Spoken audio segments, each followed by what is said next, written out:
On today's Festive Homeworthy special, we're exploring 3 enchanting country cottages brought to life for Christmas. In the English countryside, a 17th century home sparkles with ivy-wrapped garlands, twinkling lights, and a whimsical pink and red palette. Next, a 1930s Oklahoma City storybook cottage is transformed into a holiday haven where cherished treasures, repurposed finds, and imaginative touches create a magical, cozy atmosphere. And finally, in Richmond, Virginia, a charming home embraces the season with glowing fireplaces, original pine floors, and a buttery yellow kitchen, each space radiating warmth and holiday cheer.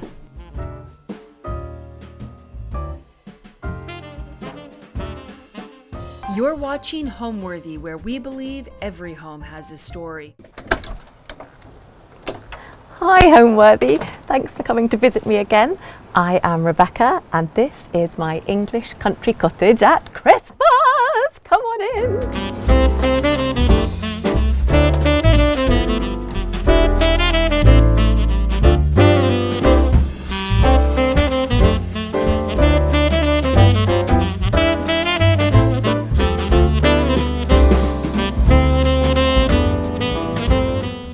This holiday season, get ready to unwrap the most magnificent holiday homes with Homeworthy's 25 Days of Christmas. For the month of December, we'll take you inside the most heartwarming houses, decked out for the holidays in true festive fashion. From twinkling lights and elegantly trimmed trees to sparkling ornaments and cozy holiday charm, these homes capture the warmth, wonder, and beauty that make this season so special. So join us as Homeworthy celebrates 25 Days of Christmas. The magic starts now. Raise your glass. Cheers! Merry Christmas! Happy holidays! You're watching Homeworthy, where we believe every home has a story. Hi, I'm Rebecca Lovett, my English country cottage. I am a social media content creator. That's a really long title. And I would love to welcome you into my Christmas cottage on the Suffolk-Cambridgeshire border in England. We moved here 11 years ago.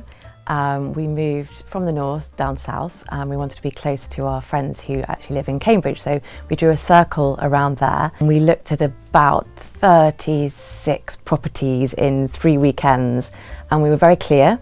We didn't want a thatch, we didn't want listed, we didn't want too much work. We wanted something with character, but we didn't want to be too rural, but we did want to be in the countryside.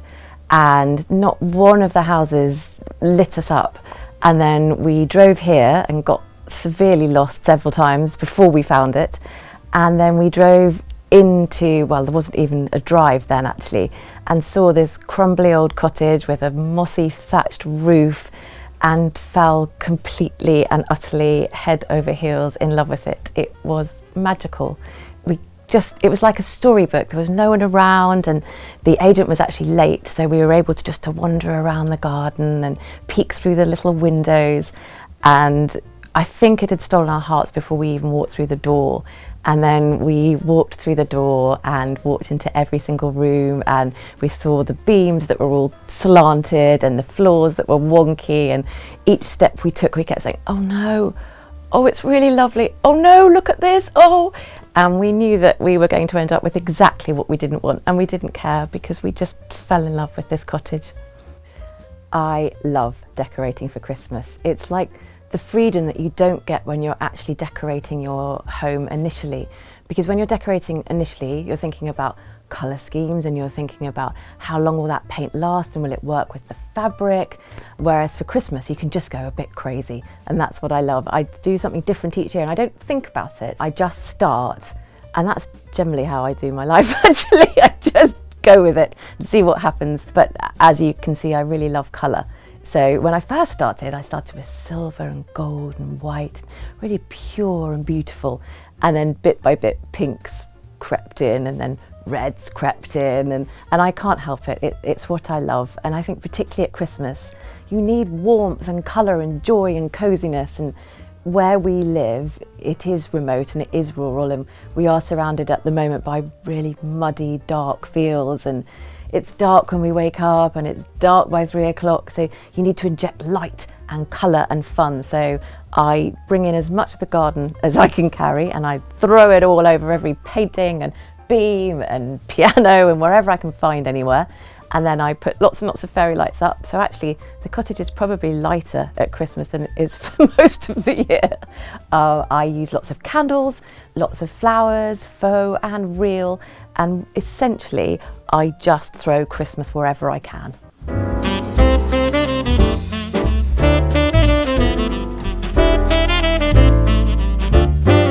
This is our sitting room, and this is generally where we spend most of our time over Christmas, sitting around chatting and playing board games, and it's all really based around the fire because it does get really cold in our cottage. So this amazing wood burner heats this entire room, which is just wonderful. It looks beautiful, it's super cozy, and you can look dreamily and romantically into the flames later at night when you might have had a bit too much mulled wine. So this is the garland that I created for this Christmas. It changes every year depending on my whim, really. I do always start with a faux garland. So you can see underneath there is a fake garland which is wired, which then makes life so easy because then you can just collect lots and lots of greenery and just throw it all in and wire it round so it doesn't fall off, which is super simple. I use buried ivy, which you can find growing up trees, which gives such a lovely colour, ranges between purples and light greens. I use teasels, which I've collected over the years, and actually found that if you store them for a couple of years, they lose the real spikiness, so they're far less painful to decorate with. I use lots of fur. What else do I use? Little fake fir cones that are sprayed gold and white, which is so pretty. Faux berries. I do usually put rose hips in actually as well, but this year we've really struggled for rose hips, I think because of the terrible weather. So what else have I done? I've popped in pops of red because that's how I'm feeling this Christmas. Not that you would get that impression at all. I've added some little bells and some velvet, and then the beautiful velvet Morris & Co. Stockings, which I just adore. A lovely rag wreath, some little children's decorations from over the years. This is virtually the only decoration that my son has ever made for me, aged about 3, so it's very precious, if a little strange. Candles, again, always candles, as warm as possible, and it just creates a really lovely, cosy, warm home. These gonks we bought years ago when the children were really little, and they saw them in the shop and ran over to them and hugged them, and I just thought, we've got to have some fun. I think as you get older and your children take over your lives, you realise not everything has to be elegant and beautiful at Christmas. You can actually inject some fun and silliness, and they still hug them over the Christmas period, which I love, even though they're now teenagers. And obviously Dottie absolutely adores them, so they get pulled around by their poor little hats, but they seem to have survived quite a few years, so they're doing very well.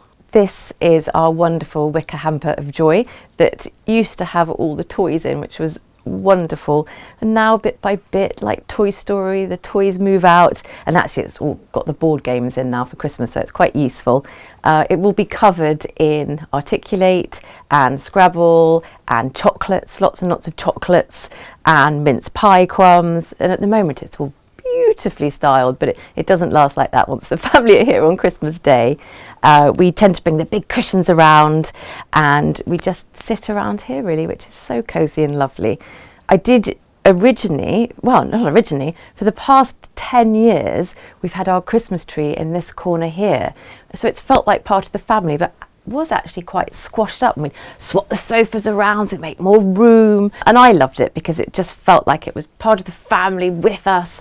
But then I accidentally bought a slightly too big Christmas tree this year, and we couldn't fit it in anymore because the ceiling is quite a lot lower here than it is on the other side of the room. So we moved the tree, and actually I really like it like this. I think it looks sort of a bit more elegant over there, rather than I normally get a very squashy, fat, delicious tree. But actually, maybe I'm finally growing up, I don't know, but I really like it there. So last year I went full florals and threw everything I had at it. Faux, silk, real, dried hydrangeas. I just went mad, and I've done that for a couple of years. And I don't know what happened. I think because it's a different tree, a lot taller, and because it's got a more elegant shape to it, it sort of dictated how I decorated it. I think that's probably how I decorate, actually. I am dictated to. So this cottage was totally, because it was dark and low, I had to create lighter walls and floral furnishings to warm it up. And it's pretty much the same with the trees. They tell me how to decorate them. So it's a lot more elegant and a lot more pared back. I always start with our silver and gold baubles and little jingle bells and glitter balls. We have to have a bit of fun at Christmas. And for years I just decorated with gold and silver, very simple, very refined, and bit by bit, like everything else, the children have crept in, and colour and joy have crept in. And so then I've added some lovely copper big chunky stars and some really large white baubles, ceramic baubles, which I adore. And then we've got the gorgeous beading, which was a new addition last year actually, and I really enjoyed it. So I've brought that back again. It's quite difficult to put up, particularly when the tree isn't necessarily symmetrical, but I figure nothing in this cottage is symmetrical or even, everything is wonky, so it just fits in. I've also added these red bows. I mean, I know bows are really popular at the moment because they're really delicious, as is the colour red, so we've just gone for it. My little birds. I wasn't sure about these actually when I put it on, but I quite like it picking out the little white baubles. So they're staying for now, and you know, gosh, by the time Christmas Day comes, it'll probably be full of fake flowers again. I'll have probably given in, but at the moment, I'm really enjoying this really simple look. And obviously I have to talk about the fairy because she is my pride and joy. I bought her, I don't even know how many years ago, and I saw her in a magazine and fell completely in love with her and tracked down the maker. And it's just, it makes me so happy. She came in a really special little box. I don't know if anyone has ever read My Naughty Little Sister, but when she gets Rosie doll and she's in this beautiful box and she unwraps the doll and she's so precious. And that's how I feel about this fairy. Unwrapping the tissue paper and seeing her every Christmas just makes me so excited. And she's so sparkly and so pretty. So she has to go on the top of the tree. There's no debating it. Essentially, a bit like the RAF, where if you stay still, you get painted white. Here, if you stay still, you get covered in ivy. So I'm afraid that's what's happened. I decorate our bookcase every year with long, long garlands of ivy that I pull off all the trees. So really, I'm looking after the trees at the same time. This is what I explain to my husband when I make such a terrible mess. All strewn across the top, and then I've added fairy lights to make it a little bit more magical, and a few bows have crept in. I couldn't help myself. Just, I'm feeling a bit, this Christmas needs just a bit more. I don't know, I think it's been a dark year, and I think the weather's been terrible, so it's been metaphorically and physically quite dark. So it feels like I just needed a bit more fun and a bit more joy, so these bows have brought that. This corner I love at Christmas.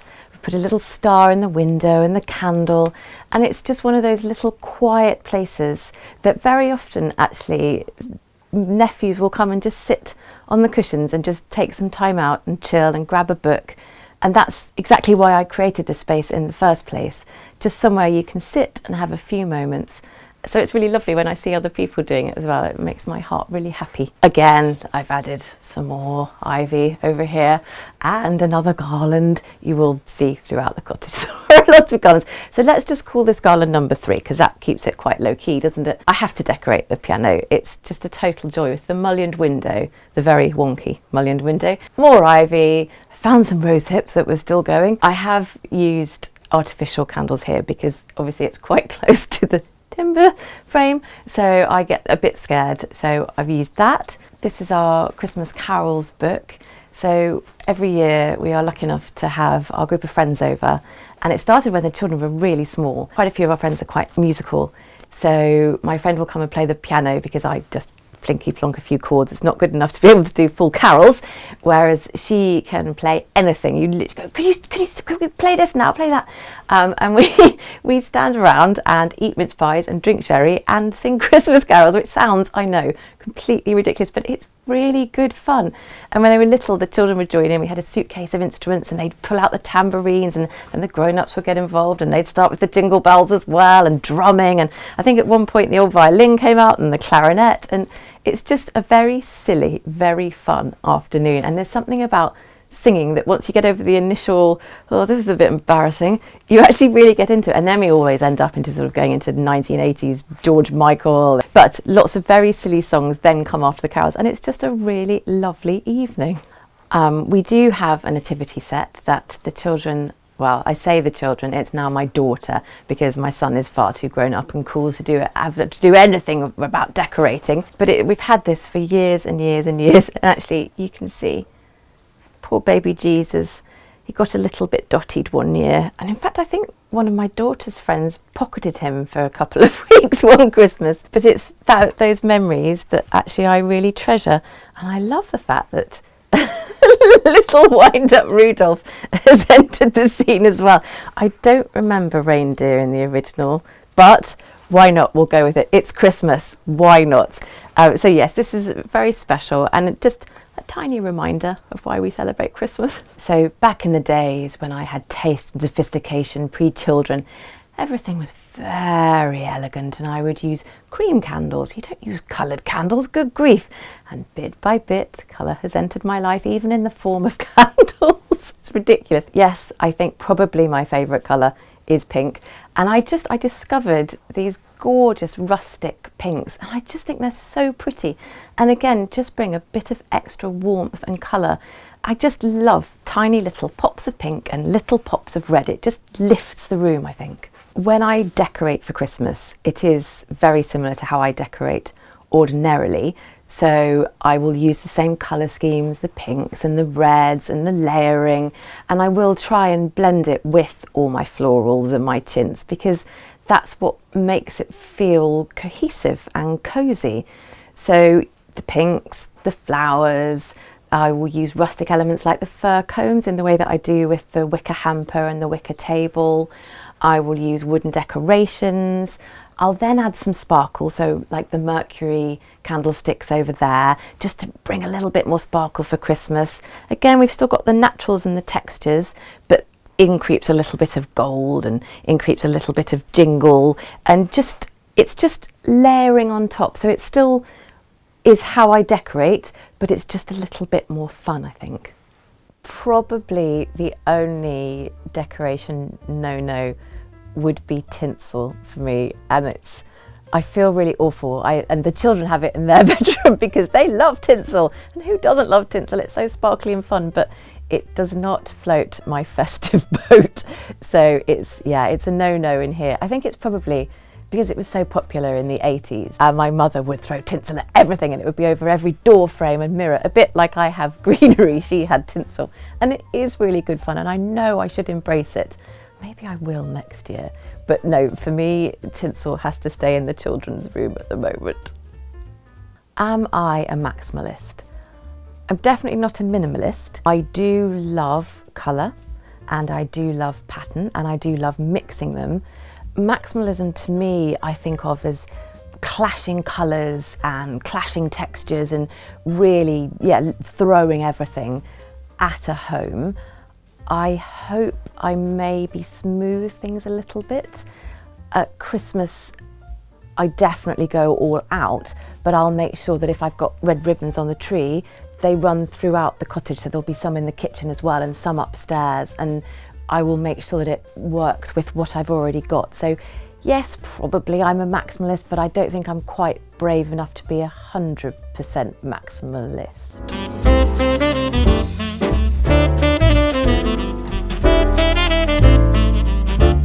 Dottie has decided to join the tour. She's obviously thinking it's very exciting through in the kitchen with the mince pies, so now she's on board, and obviously she's not allowed on the sofa. This is our hallway. I try and decorate it as well, just so that when people come through the front door, they know it's Christmas. This is my ever hopeful sledge. One day it will snow again, and the children will joyously grab the vintage sledge and take it outside and sleigh down the lane. But it's been about 3 years since it's been used, so I haven't got enormous hopes, but you never know. Maybe it will manifest snow for us this Christmas. But I like to put just a little welcoming banner just saying Merry Christmas as you come through, and then a little bit of sheepskin just for a bit of extra coziness, just to begin that little feeling of Christmas. So let's now head into the kitchen and try and prevent Dottie from eating the mince pies. Come this way.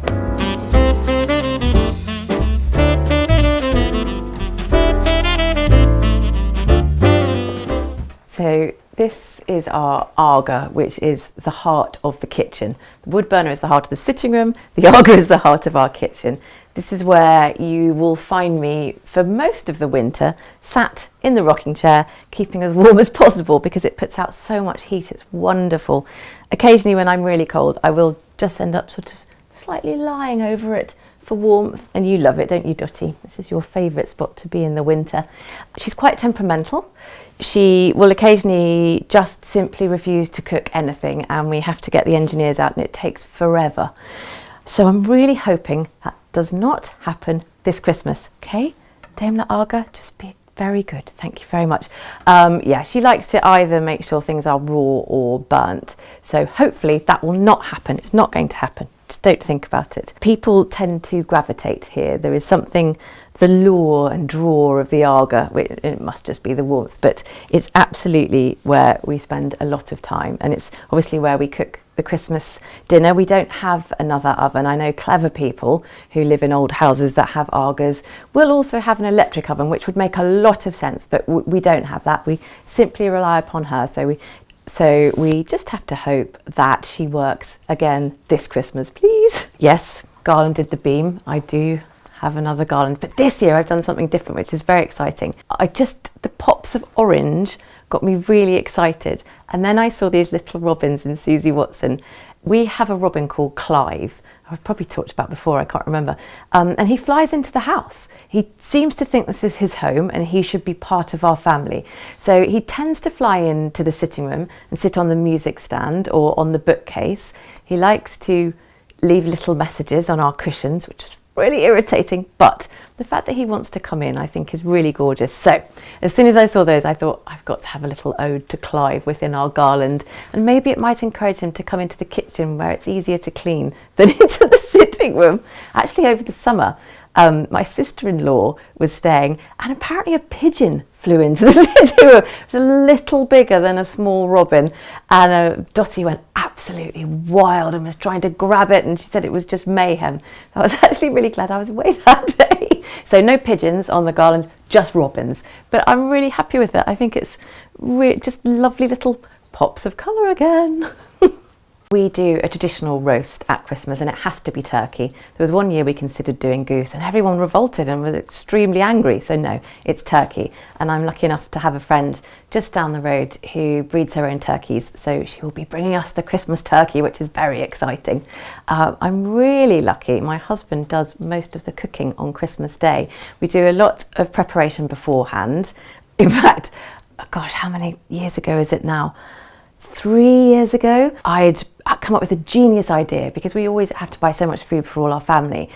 And I thought we could use our camping fridge. We could put all the meat into the camping fridge, and then we've still got room in the fridge for other things. So all the meat arrived and I put it all into the fridge, and my husband was really excited. He was coming home and he said, I can't wait to see a fridge full of meat. This is going to be amazing. And he opened the lid and all you could smell was cooked meat, because I didn't realise that the camping fridge can either be set to cold or hot. So it had cooked the turkey, it had cooked the ham, the bacon, the sausages, but miraculously the turkey was amazing. So we risked it and we put it into the Aga overnight, and it was the moistest, juiciest turkey we've ever had. So we do now prepare the turkey in advance. So thanks me for being completely idiotic with the fridge. What else do we have at Christmas? We've got to have sausages rolled in bacon. That's just a given. My niece insists upon those, as do I. Bread sauce. I love bread sauce, and I make it to my father's recipe. That was always the thing that he would make at Christmas, and it's just the most, oh, I love it. Stuffing, you have to have chestnut stuffing. As a child, memories of Christmas are sitting in front of the fire, peeling the chestnuts with our fingers hurting by the end of Christmas Eve because we peeled so many. But my goodness, it tastes delicious and it's absolutely worth it. We have roast potatoes. That's sort of my area of expertise. I have almost nailed the perfect potato over the years, again because of my father. He used to spend hours listening to the archers, peeling the potatoes and steaming them and creating the most delicious roast potatoes. So we do have a feast. I make a Christmas pudding every year. I did miss Stir Up Sunday this year, but it was Stir Up second Sunday, and no one eats it. No one ever eats it, so I spend the rest of the year working my way through it, but I don't mind because I love Christmas pudding. So yet another garland, but it's very refined this year. Ordinarily, I start with the conifer and the cypress, and then I add the hydrangeas, and then I add the roses, and then I add the dahlias. But I started with this and just thought, actually, I really like it. I just like it really simple. I had to have a Mercury enormous bauble hanging up there, and there are some little baubles dotted around, and a lot of lights. But it just, I don't know, I think it might be that I am finally growing up this Christmas. I don't know, but I'm really happy with it. Yeah, come back to me in a week and it'll probably be filled with flowers. But I love this dresser. It has our beautiful little French vintage gold sherry glasses that make me very happy. It stores all my china that I inherited from my mother-in-law, who inherited it from her mother. Her mother was one of the first female pottery factory owners in Stoke-on-Trent. So it's very special china actually, and I love using it, particularly at Christmas when I sit with my mother-in-law and we drink out of these little beautiful cups. It's a really precious family moment. Lots of little sparkly plates, candles of course, my lamps, and this was an entire pack of candy canes when I decorated 2 days ago, but I think the children might have been at it. I normally hang them onto the Christmas tree, but yeah, 4 really isn't going to cut it, is it? So that's on the list to buy some more. This island at Christmas actually gets switched around and we turn it so that it's in front of the Arga, so we have our workspace here, which then means that we can turn that table round and add the next table along, so we get a long table to fit us all. And it does mean it's a little bit crowded. We have all our cutlery and utensils on this side, and then we have all the kids' art stuff on this side. And if it goes the wrong way around, you start pulling out drawers to be able to get to your knives and go, oh, I've got some glitter, which isn't quite as useful, but it's a tradition, it's a Christmas tradition. Our tin of mince pies, which I do actually need to get out, and they will make sure that Dottie doesn't get them. But again, there's something joyful about just a simple Christmas tin, but we have it every year, so it means we all know that's the Christmas pie tin. It makes me very excited. Oh my gosh, it smells so good. So I make my own mincemeat, and I do possibly tend to be a bit over generous with the brandy, and you can really smell it. It's so good. Maybe that's why my son likes them so much. Oh my goodness, I hadn't thought of that. He sat on the sofa earlier in the week saying, I love mince pies, inhaled it, gone. I love mince pies, inhaled it, gone. Maybe it was the brandy rather than the pastry, which I pride myself on. Yeah, I might need to take a look at that. There we go, there's our mince pies, and I put them onto a Christmas plate, because you've got to have Christmas plates again to make it a bit joyous. And I love a bit of Kath Kidston at Christmas. I love a bit of Kath Kidston anyway, but particularly at Christmas. She's got such joyful designs. Here we go. Yeah, dogs you have to be so careful of with mincemeat, particularly with everything you put in them.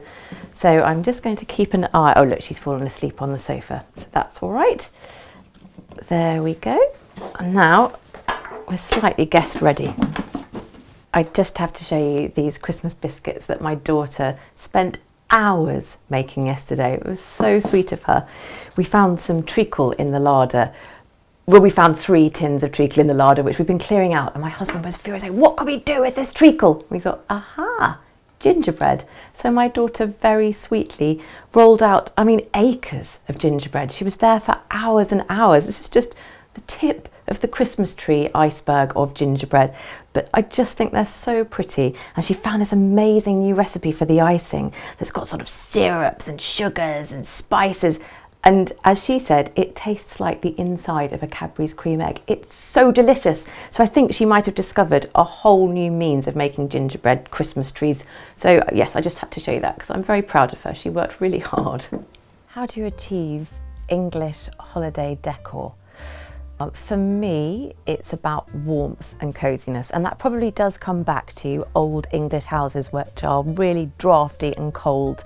So a bit like the way I decorate the cottage during the year, it's texture and pattern and layers of blankets and rugs and candles and logs, and then probably the deep reds, because again that brings in real warmth and coziness. So, and of course greenery from the outside, which again I think is such a lovely traditional look. That's how people did decorate. You would drag in half a tree, maybe not the amount of hedgerow that I brought in, but that's part of that traditional classic look, I think.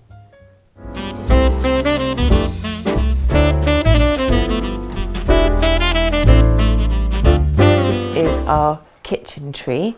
So yes, we do have a second tree in the cottage, but because we spend a lot of time in here as well, I felt that we needed to have a tree. I think initially I'd bought a tree that was just too small when we bought it home. I'm not very good at sizes or maths, really terrible at maths. So I do tend to get every single tree wrong every single year, but it all works out in the end, because now we have a lovely little kitchen tree and a sitting room tree as well, which isn't necessarily what my husband would have liked, but he has grown to adore the fact that we have 2 Christmas trees and a third one outside, because that was another accident as well. But again, you need the tree to welcome people, so the more trees the merrier, quite frankly.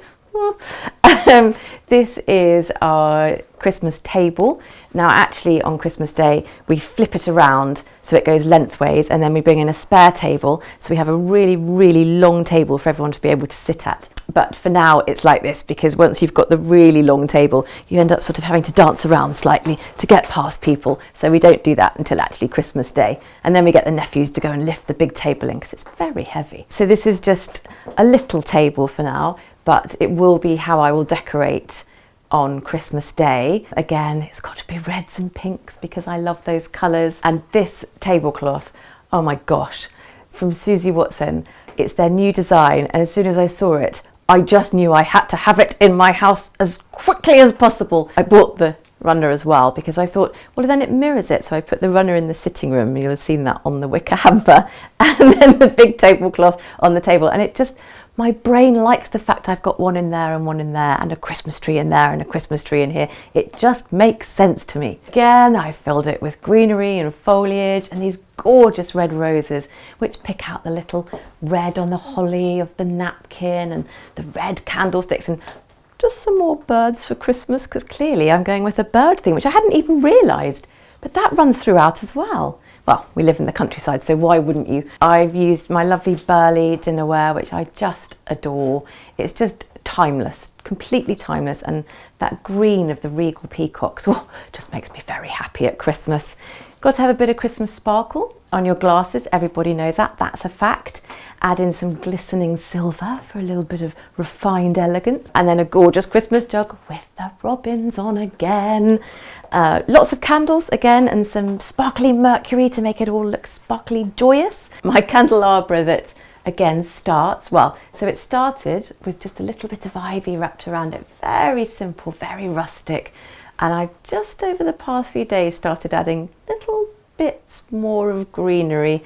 Probably by Christmas Day it'll be about there with different flowers, but for now I've managed to keep it pared back. I've got the hydrangeas from our garden that I dried and put into a little garland. Oh, another garland. Well, that was an unintentional garland, so it doesn't count, which actually I really love over the window, so I've kept it there, and just adds a little extra colour that again sort of ties in the red and the pink and the purple, which we have here in, this is Jamie's great aunt Muriel Pemberton. She was quite a famous artist, and we're lucky enough to have quite a few of her paintings.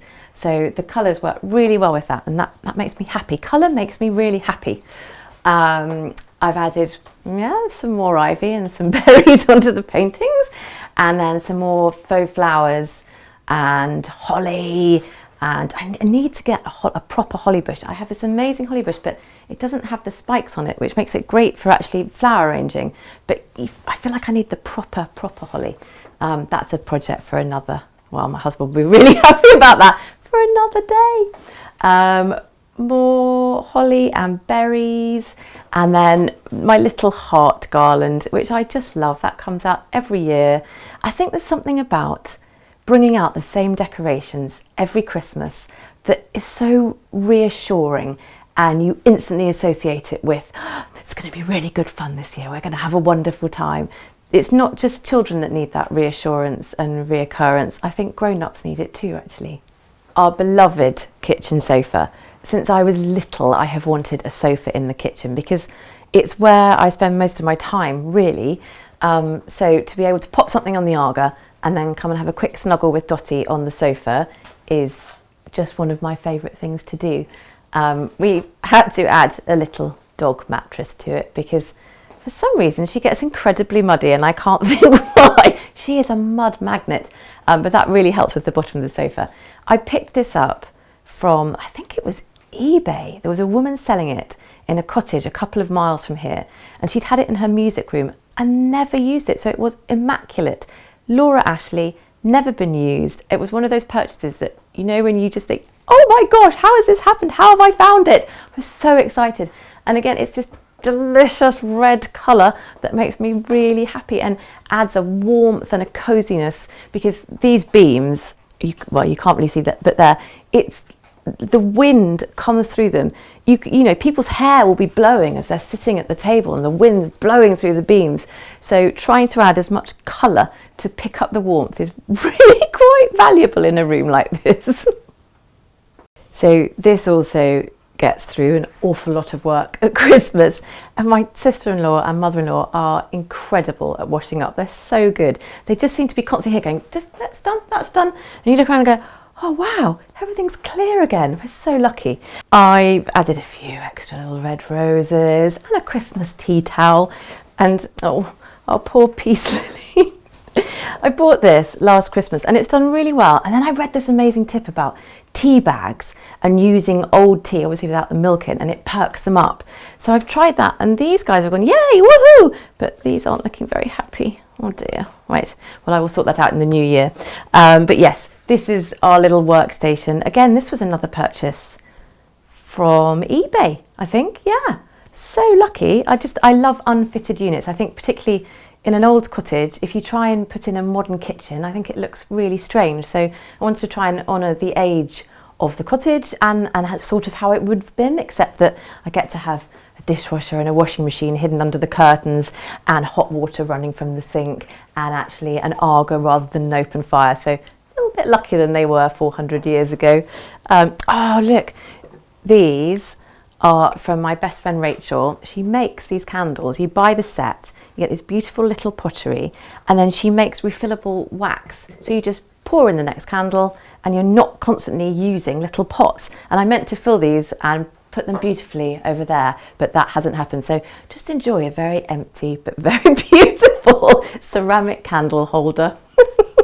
When people first walk into our home at Christmas, I want them to be excited. Obviously, I want them to feel welcome and at home immediately, but I really want that sense of excitement, that frisson of it's something different in the year, because that's what Christmas is.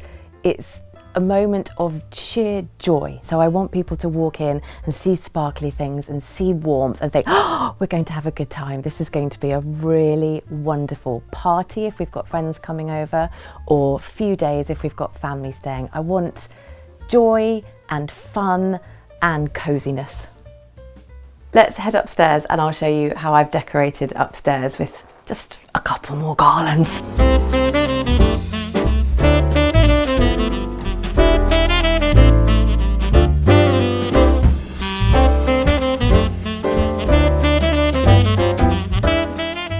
This is another garland that I managed to find a space for.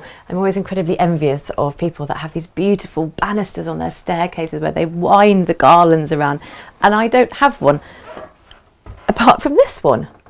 I might have to garland that in a minute, but I did manage to find a beam that I could do a long garland along up the staircase, so that made me really excited. decorated, but that is now on my list for later.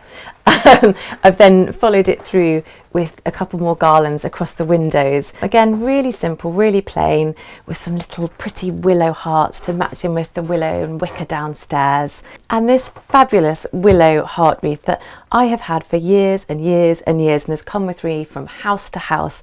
And it just seems really happy and really at home here, which is exactly actually how I feel too. And so with the creaking floorboards, let's head through to our bedroom and I can show you how I've decorated that. There you go, it's so creaky.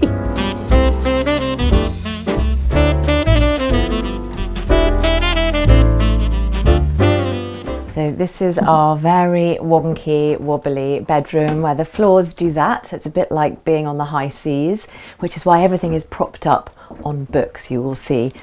This is my poor husband's chest of drawers that I have slightly taken over with my own things, and the tiniest of Christmas garlands. It barely doesn't even count, just a teeny little bit of Christmas, and then of course some fairy lights, but a smattering of ivy, just very gentle, barely even there, just a little nod to Christmas. I went a little bit wilder here. I don't know, there's something about the cottage, because we're surrounded by woodland and by fields, it just lends itself to adding some extra ivy, as if it's almost crept into the cottage over the winter. I know, it's ridiculous, but I can't help it. And I sort of think, it's our bedroom, so no one else is going to see it. Well, apart from Homeworthy viewers, no one else is going to see it, so it doesn't matter if I go a bit crazy with ivy.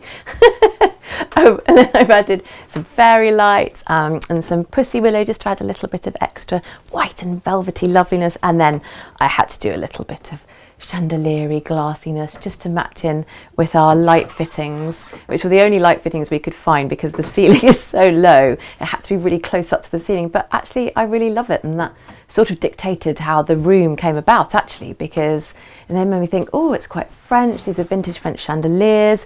So then I ended up going for a French cane bed and kept this room really, I mean, it doesn't quite look as simplistic now that I've added all the ivy to it, but really simple because it's a bedroom, so it should be really calming and relaxing to be in.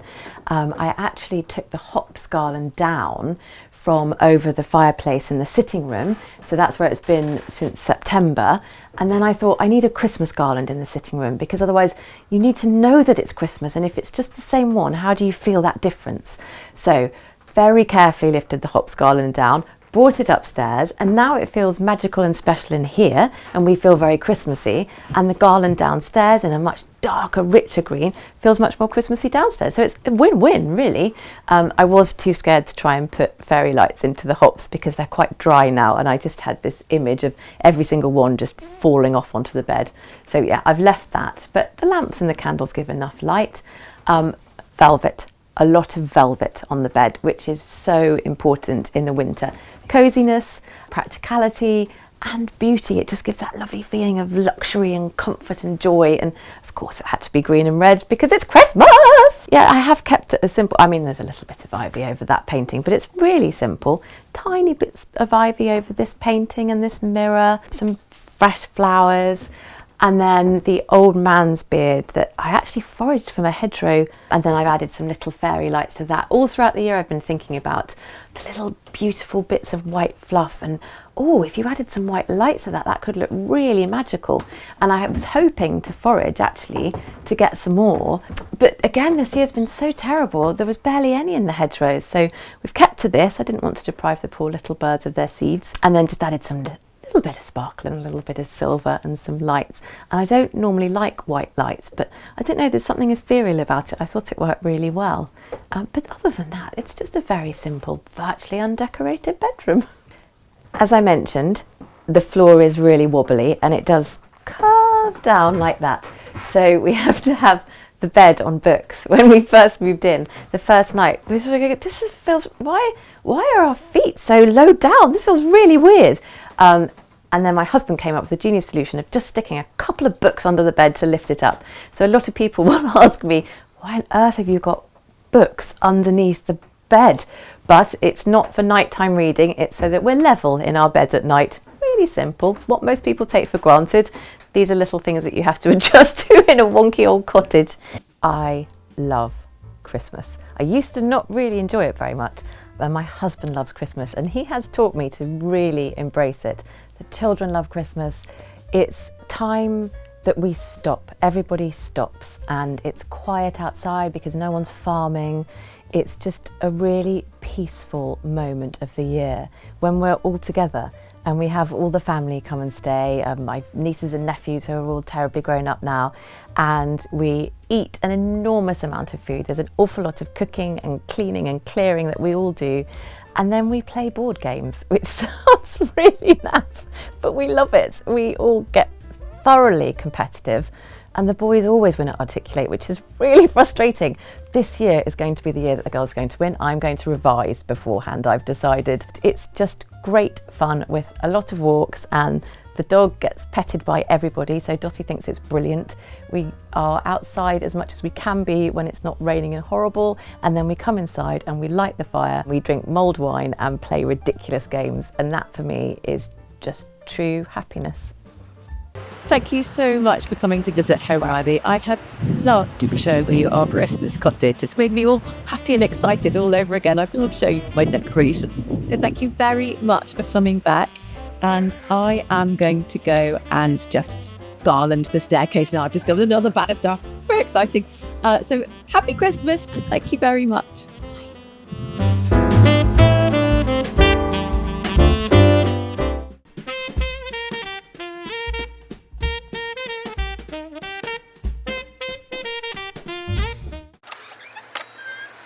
Hello, Homeworthy. I'm Linda. Welcome to the cottage on the hill.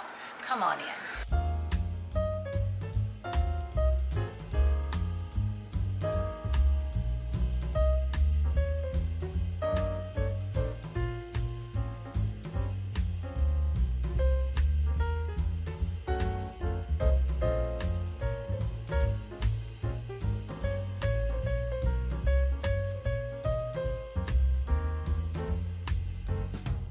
You're watching Homeworthy, where we believe every home has a story.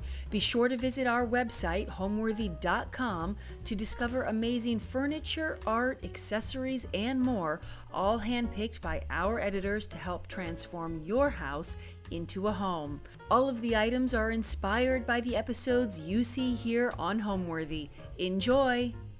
My name is Linda Vaughter. I am here in a historic neighborhood in Oklahoma City. It's where I write, I produce media for YouTube, for Instagram, for magazines, for TV, and it's just basically a place where I express my passions and experience the people that come in and out of my life. Well, it's a 1930s cottage that was actually built at the request of a wife after she and her husband traveled to Europe, and they just fell in love with this kind of English cottage motif. And it fits perfectly into this historic neighborhood that was primarily built in the 20s and 30s. It's got a wonderful, it's like living in a Norman Rockwell painting. And the brilliance of it was that when we moved in, it had been completely renovated on the inside, but the outside was a blank canvas, and that was exactly what I was looking for. It was so interesting because my former home that I had lived in for 32 years, we had always referred to it as the fairy tale house. And when I walked by this, when I saw it, immediately it looked like a storybook cottage to me. And later it was ironic because that was actually in the description in the real estate abstract, was that it had storybook cottage appeal. And it very much looks like a storybook, and even my neighbors, and especially the kids in the neighborhood, refer to it in that way. And I hope it becomes that much more magical as the gardens mature, as things begin to bloom, and as we go through all 4 seasons. It was important to me that I felt like I wasn't moving away from someplace, that I was moving to someplace. And I loved the dynamism and the vibrancy of this neighborhood. It is very young, and despite the fact that it's an old historic neighborhood, it's in an urban, really hip environment that has a wonderfully provincial feel, almost European, because in this area I can not only walk to a lot of my friends' homes that live in this neighborhood, which was another impetus for me, but also I can walk to museums, I can walk to my favorite bookstores, I can walk downtown, I can see downtown from my front porch. It just has a vibrancy and a cultural aspect that I love. Great restaurants, great shopping.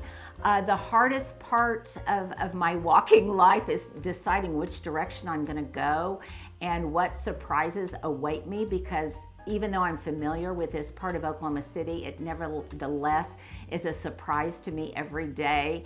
And so many young people, they call me, the young kids call me Miss Linda on the street. And so I don't have any grandchildren of my own. So there's a constant influx of little people that are coming in and visiting me and checking out the garden and looking at the butterflies. So it's not just a home, this is just a whole aura, it's a whole lifestyle.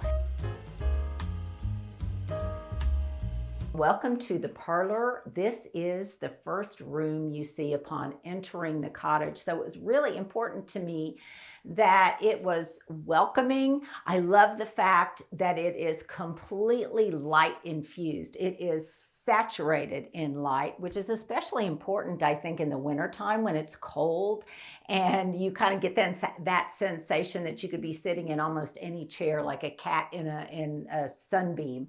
And I really like that.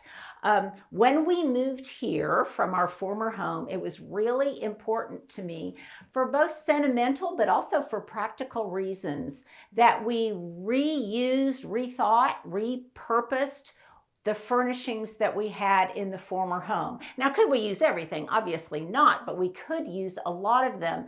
And it was, I think, imperative that we thought of things in new ways to apply their attributes to the decor. So in this case, this is a sideboard that used to be in our dining room, and where formerly it held things like oak candles and napkins and, well, server items.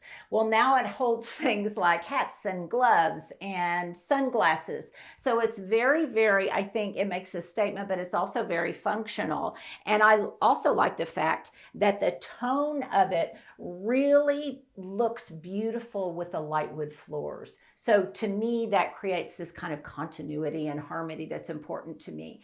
This painting, my husband and I, we bought it together. A lot of the pieces of art in the home were paintings that he had prior to our getting married, but this one we bought together. And what I love about it is it's an oil painting, but it very much reminds me of a painting that my oldest sister, Beth, did for us that hung above our bed in our girls' bedroom growing up. So it was reminiscent of that, but I also love the colors, and I love the fact that it brings out the blue tones, the aqua tones, but also kind of that garden inspired thing that's so important to me. So it's got flowers, it's got fruit in it, and I really just love that.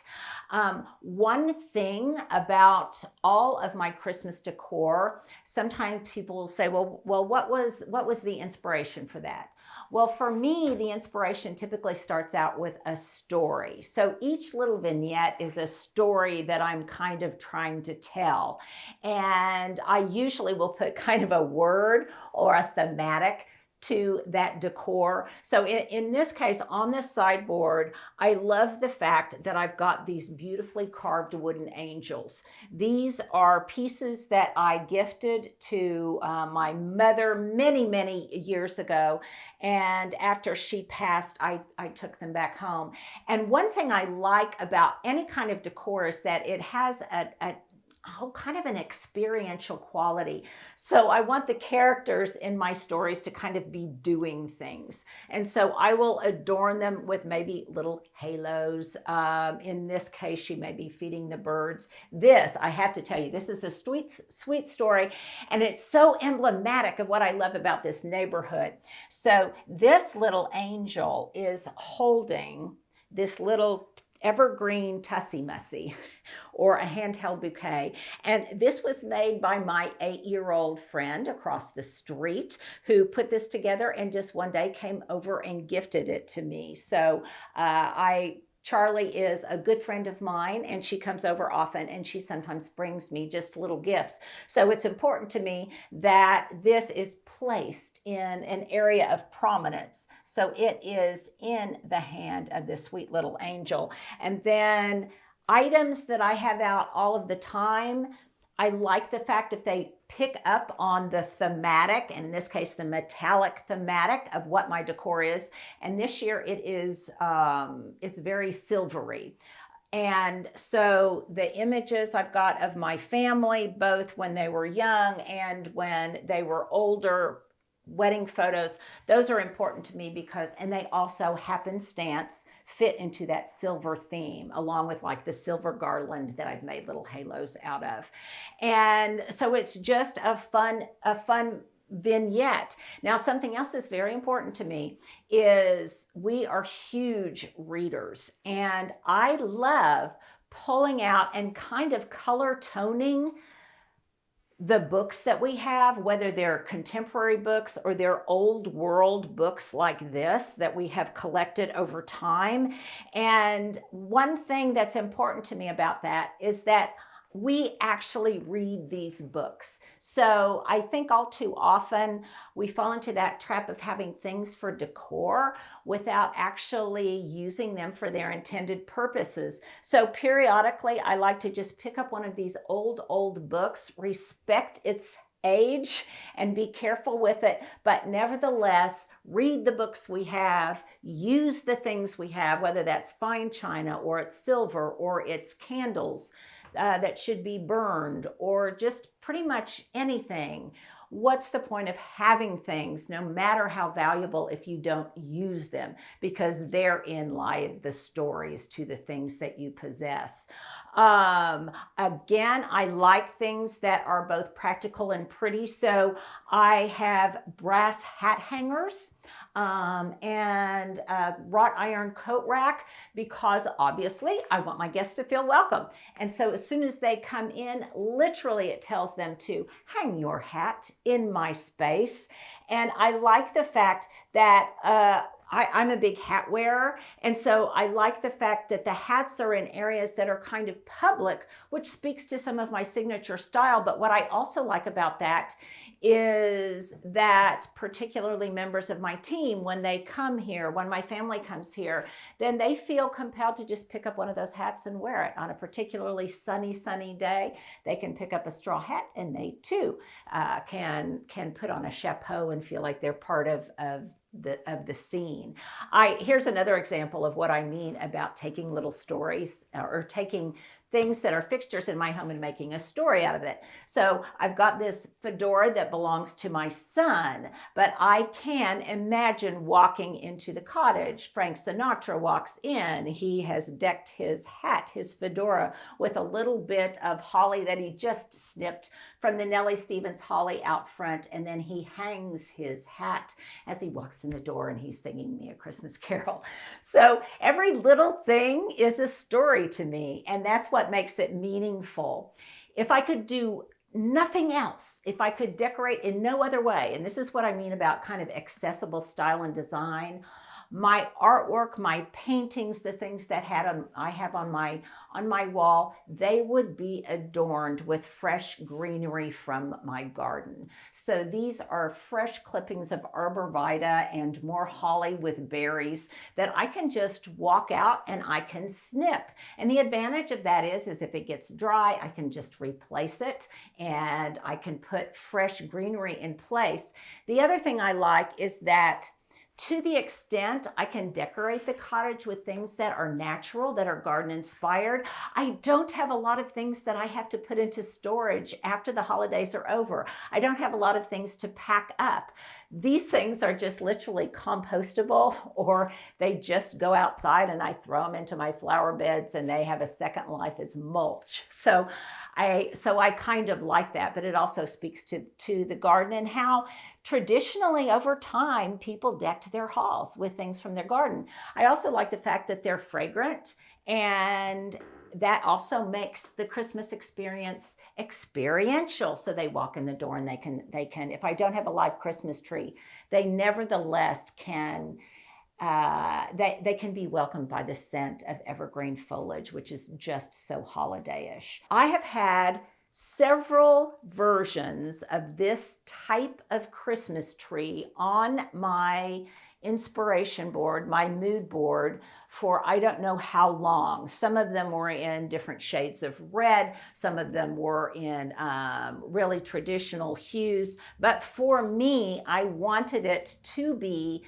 tone on tone. I want it to be gradations of blue and azure and tones that evoke a concept of winter wonderland. So for me, this story depicts a winter wonderland with the hanging icicles, the frosted pine cones, the globular forms. To me, it really speaks to that. And the other thing I like about it is the airiness of it. So this tree, there's lots of negative space between each of the segments of branching. And what that does is it allows the natural light to filter through. It also gives enough space around each bauble, like these clumps of grapes. These are mercury glass, very old ornaments that I've had for a long time.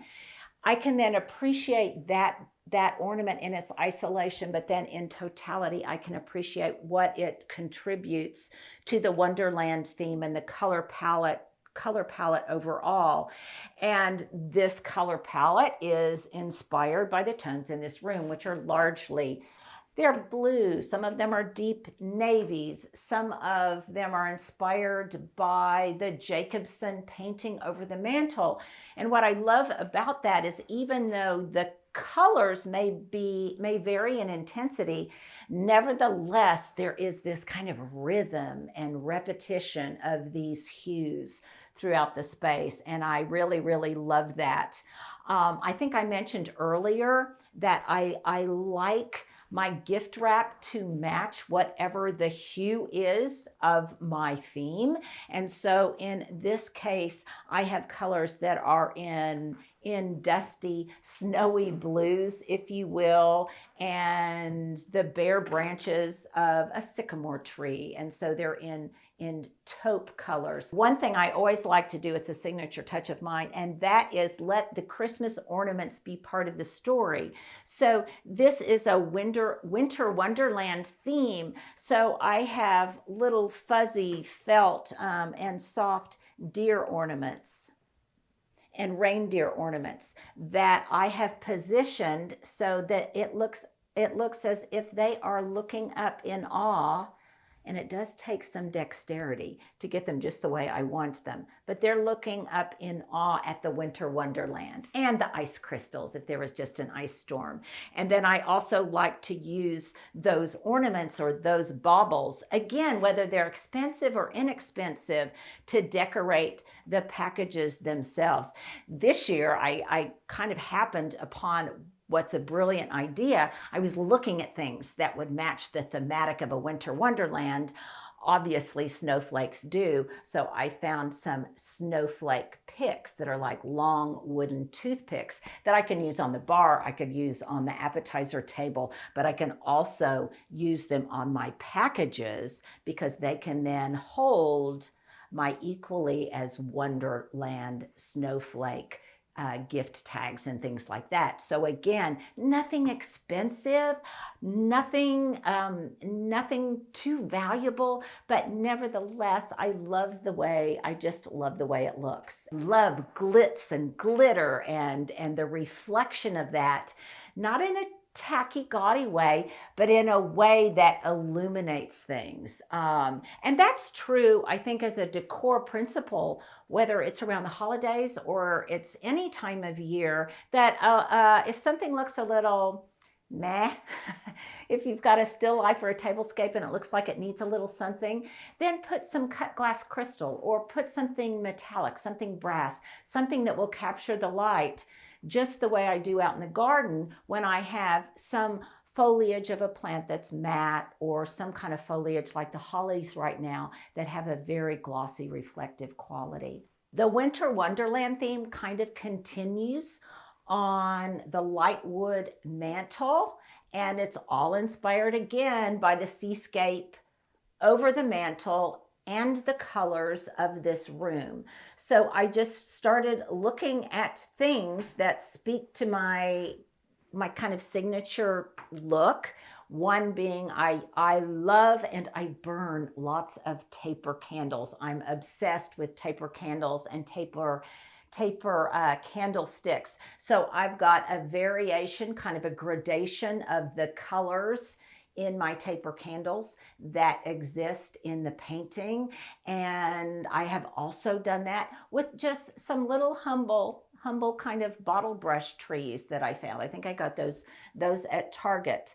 And then obviously I also want my stockings to match. So this year, because I have new members of my family, I have 2 new daughters-in-law, I needed to kind of flesh out my stocking inventory. So now I have monogrammed stockings for my new daughters-in-law, and they are filled with things that speak to my tableau in the colors, in the little ornaments and the characters, the wildlife, but also in the color palette, down to that I have matched my candy canes, my candies, things like that, to my color muse. And I think it's appealing, but it's also practical because the stockings are stuffed with things they really like dark chocolate and little goodies like that. I like to wrap tiny little packages that match my other larger ones and just kind of like tuck them into the stocking. So I think that's fun. And then I think lastly, this is an English cottage, but on an Oklahoma prairie. And so I like things that kind of evoke the windswept plains. And so I just gathered some leaves from my garden. I spray painted them in my tonal colors, and they're just kind of scattered around the room as if they just blew in.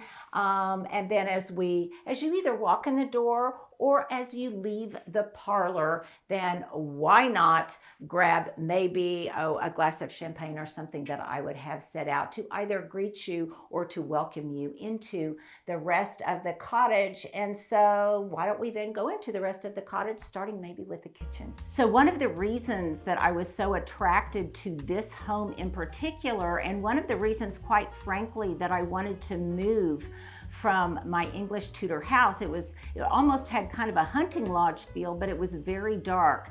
It has the best light. So it's really kind of, the decor is to a certain extent dictated by the quality of light and whether it faces south or north.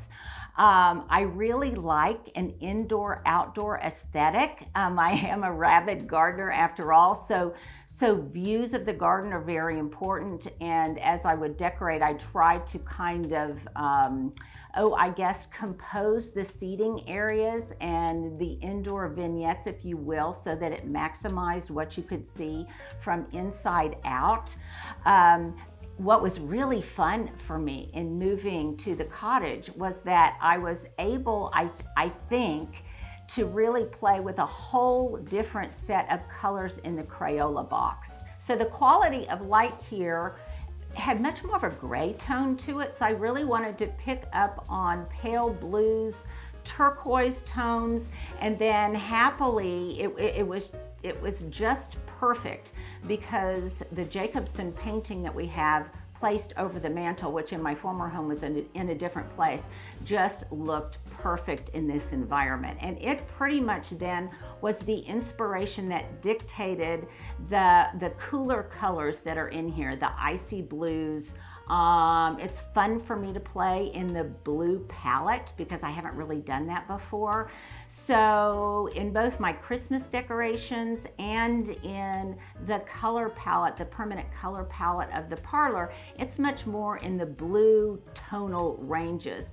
Whereas just like ombre effects in the garden, it's kind of a continuum. So as you head towards the back of the house, the kitchen, it's still very light and bright, but as you turn corners, as you go into the primary suite or as you go back into the great room, then it becomes much richer and jewel tone. The quality of light, I think, calls for colors that are a little bit richer and that speak to an aesthetic that I really like. Formerly, I think we would have called that British colonial. Now I would call it kind of Anglo-Asian, but it speaks to kind of the global fusion of all of the different things that we have in our house, our love for travel, my husband's love for anthropology and archaeology, and then certainly our love for books. So just kind of depending on what the story that the room tells kind of dictates the decor. Well, if the kitchen is the heart of the home, then you immediately upon entering the cottage into the parlor, then you come into the very heartbeat of the home, the kitchen. And I think one of the things that really speaks to me and that I was so attracted to this home originally was that the parlor is flooded by light, and because of its kind of open flow floor plan, all of that light by extension then floods into the kitchen and primarily upon this fabulous island. Now, kind of counterintuitively, right now I think the trend in home decor is to have a lot more color in your kitchen and not so much the white kitchen. Well, I guess I'm usually counter to the trends because I moved from a kitchen that had much more color, had green cabinets, to this beautiful white, gorgeous space, which I love because it enhances the quality of the light. And it also, the white walls, it just kind of gives a fabulous canvas, I think, upon which the art can play, which is a big component, whether it's a painting that's massive, like this painting of Monument Valley that hangs behind the kitchen table, or also just the smaller paintings that kind of have meaning to me. When you walk in, what I kind of like about it is even though this is an open floor plan, nevertheless, there's still a sense of mystery because you can't really see what is on either side of this entry that comes into this space. So when you come in, first and foremost, as a great focal point, you obviously see the massive marble island that has with a real kind of convivial quality because there's some wonderful leather strapped textural bar stools that you see when you come in. So that's kind of welcoming. And then I have a focal point, a seasonal focal point. No matter what season it is, it doesn't matter. As soon as I saw this island, I thought, forever after, into perpetuity, there will always be a gorgeous arrangement of flowers or something on this corner. And interestingly, when I thought that, I also thought from a pragmatic standpoint that I was going to declare this a no dump zone. Not only for my family, but anybody who comes in. So now everybody who enters my home, they know that this big expanse, which would typically be a magnet for people to just dump their purses, their keys, their books, their backpack, I have declared it a dump-free zone. So it is always open, it's always beautiful, and it's always here for ready visiting and ready dining. So on the west side, or as I'm standing to the right side, when you walk in, you wouldn't really see that the kitchen table over here is actually a banquette area. And this has served us brilliantly. And it's also kind of one of those things that is an expression of, I guess, just how your tastes can change. Because heretofore, I had never really been a banquette kind of person. But when I saw this and I thought about how it could be styled, I immediately was drawn to the coziness of this space and to the fact that I could start using light tones in the wood furniture and the wood finishings. And I got this table off of LitFad not too long ago, about 6 months ago. And then this is just a woven bench that I just love. And believe it or not, I got it off of Amazon. So it looks as if it all matches, but it doesn't look as if it is a dining room set, which is an idea that I wanted to stay away from. I also, because I like comfort and because I spend a lot of time here, either looking through cookbooks or reading or working or holding meetings, I really wanted a chair that would be comfortable whether I was dining or not. So this is an upholstered chair that doesn't have a whole lot of visual weight because it's white, which and definitely has been Scotch guarded, but it's also on rollers, so I can turn, I can visit with people here, I can visit here, and I just like the fact that it's a little more contemporary, a little bit more mobile, but eminently comfortable. And I like it that all the seating doesn't match, but it all is very cozy, down to the things like the pillows that are stationed behind the table on the banquette. And the colors really match and speak to the hues that are in this magnificent painting. And a lot of our artwork speaks to the area that we love, the Southwest, and the culture of the Southwest, and the colors and the lights of the Southwest. An easy decor idea is to just buy fresh wreaths.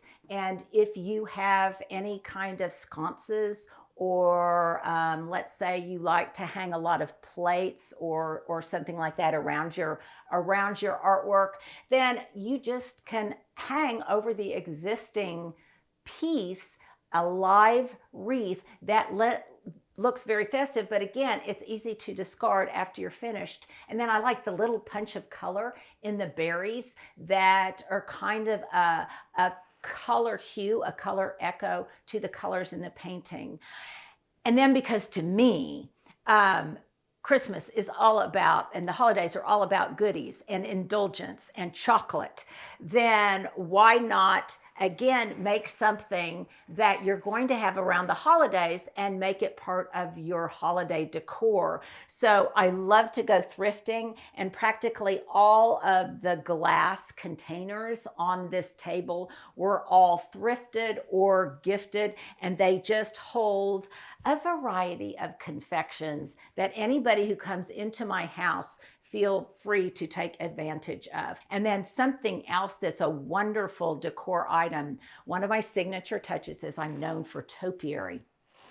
And so I love to use this rounded form that's repeated in the wreaths of an ivy topiary that I can have year round. I just take off the decor elements and I've got it year round, and then my table won't look so barren after the big day and the big season is over. And I can kind of have that beautiful sparse, fresh after Christmas, uncluttered look. Now on the opposite side of the room, this is really kind of a discreet area, because behind this cabinet, I think it's very clever, there's a widescreen TV. We don't watch a lot of TV, but I do like to watch my cooking shows and stuff when I'm cooking. So this is nice. It's very clean. It's very uncluttered. It's not in your face, so I can kind of keep the TV hidden, but it's also there. And then obviously I've got my great cooking zone here, which has all of the things I need without me having to travel across town to get to my stove, my refrigerator, my glassware, anything like that. There are subtle little pieces of furniture, that are sideboards, that are carts, that serve very, very functionally, and then highlight the workspaces. Now, one of my favorite things that I have done this year in telling a story for the holidays is this wonderful linear shelf that really, as soon as you walk in, it draws your eye to the gorgeous, gorgeous tile. And I wanted to honor this space with some Christmas decor. So this is a little village that I set up with some of these wooden Scandinavian trees that have been gifted to me or that I've collected over time. Part of the story might be Santa is bringing me a topiary. You can see that he's holding that over his arm. And then this just became a little alpine village that where the cutting boards kind of replicate the mountains and the trees speak to the flora and fauna that would be in the mountains. And then it was kind of fun. This is a fun, very, again, accessible idea. Take corks and then just stick a little bit of greenery in them, and you can make little evergreen trees that then contribute to and kind of fill out the forest you have, complete with the little cottage church and the mountain cottages that are up at higher elevations. And then once you experience the kitchen, then I would draw you forth into the other areas of my home. I am completely self-taught, and it's always important for me to let people know that, because I would say I had the word brand, but I guess my entire message is that really good style, really good personal expression, both inside and outside the home, not only in your garden, but in how you decorate your home and how you dress and comport yourself, is accessible. It doesn't have to be expensive. It doesn't have to be high design, but it can be thrifted. It can be made, but it does require a keen degree of observation and attention to what a person really likes and doesn't like. And so for me, and one of the things I love about Homeworthy is that one of the messages it communicates is that there's not any one form of beauty. There's not any one form of style.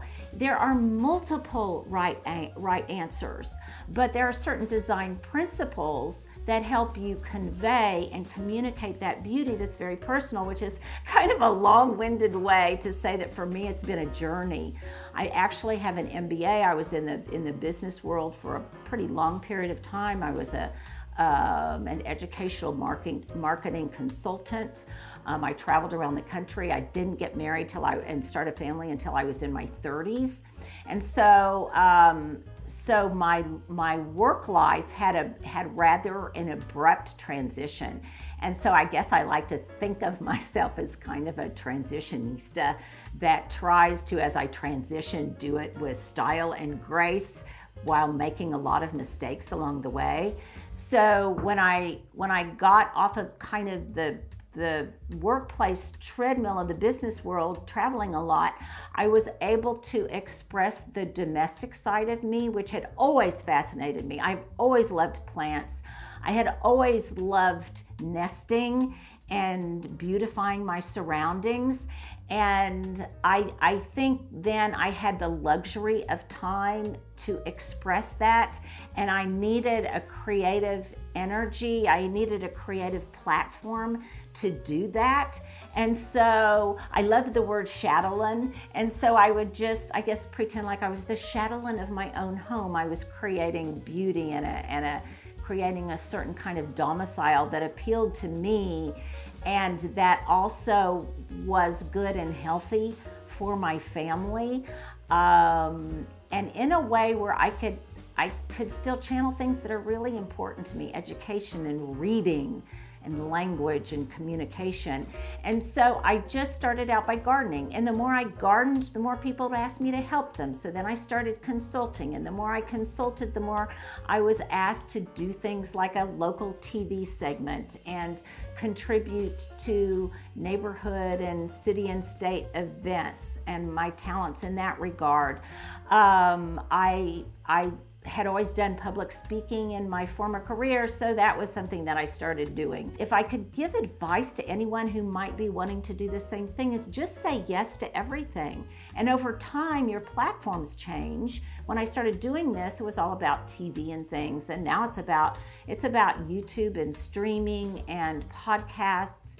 And as the platform would change, I just tried to be brave and be willing to make mistakes and just transition with the times. And so YouTube became a way for me to develop friendships and relationships with other people out there who, like me, may be going through a hard time, or like me, maybe wanting to learn something, or like me, who gets lazy and needs to be motivated or inspired.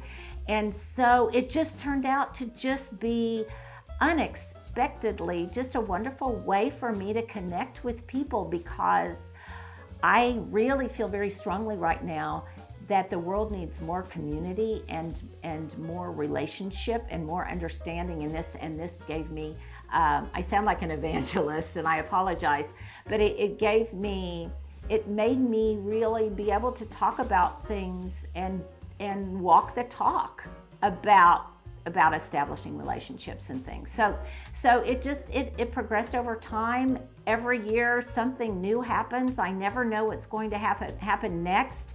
It has helped me learn and try to age gracefully and to accept change with equanimity, but with also a certain degree of style. Right off the kitchen, we can head through a very, very tiny little hallway. I love the cottage because there's really no wasted space here.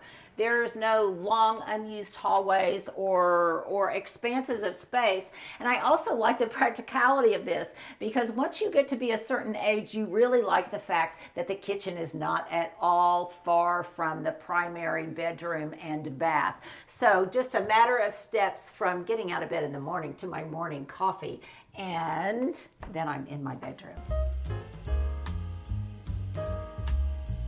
So as I said, just a few steps off of the kitchen is the primary bedroom. It's not really large, but it definitely suits our needs. I love the aesthetic. I love the aesthetic of this room. I love the rich colors of the bedding. I love the fact that the color palette begins to change. It becomes a little bit more rich. The high bed definitely speaks to me of that kind of British colonial Anglo-Indian aesthetic. It also speaks to the fact of something that I love, and that's the fact that my son lives in Singapore right now. So it has kind of a Raffles Hotel kind of feel, I think, that I love, along with the fact that some of my most prized furniture, whether it's old or new, kind of looks like campaign furniture. And campaign furniture was the kind of very mobile furniture that military people would take with them so that they could readily set up a military campaign with little desks, surfaces, things like that, small chests. And a lot of the wood then, when you come through the room, it has that kind of campaign feel, in that it's darker in tone, it's richer in tone. It really coordinates beautifully, I think, with the different richer hues that I'm using in here in terms of brick tones, mahogany, cardinals, burgundies, and I really love that about this space. I also, here's kind of a tip, something that I have learned now that I live in a cottage that is smaller than my previous home, and that is to keep things fresh. I change things out seasonally. So as soon as the weather started getting cold, I changed out my lamps. Before they were light stone lamps, and now they are rich and brassy, and I think they give that kind of warmth and reflective quality that so speaks to me of the colder seasons.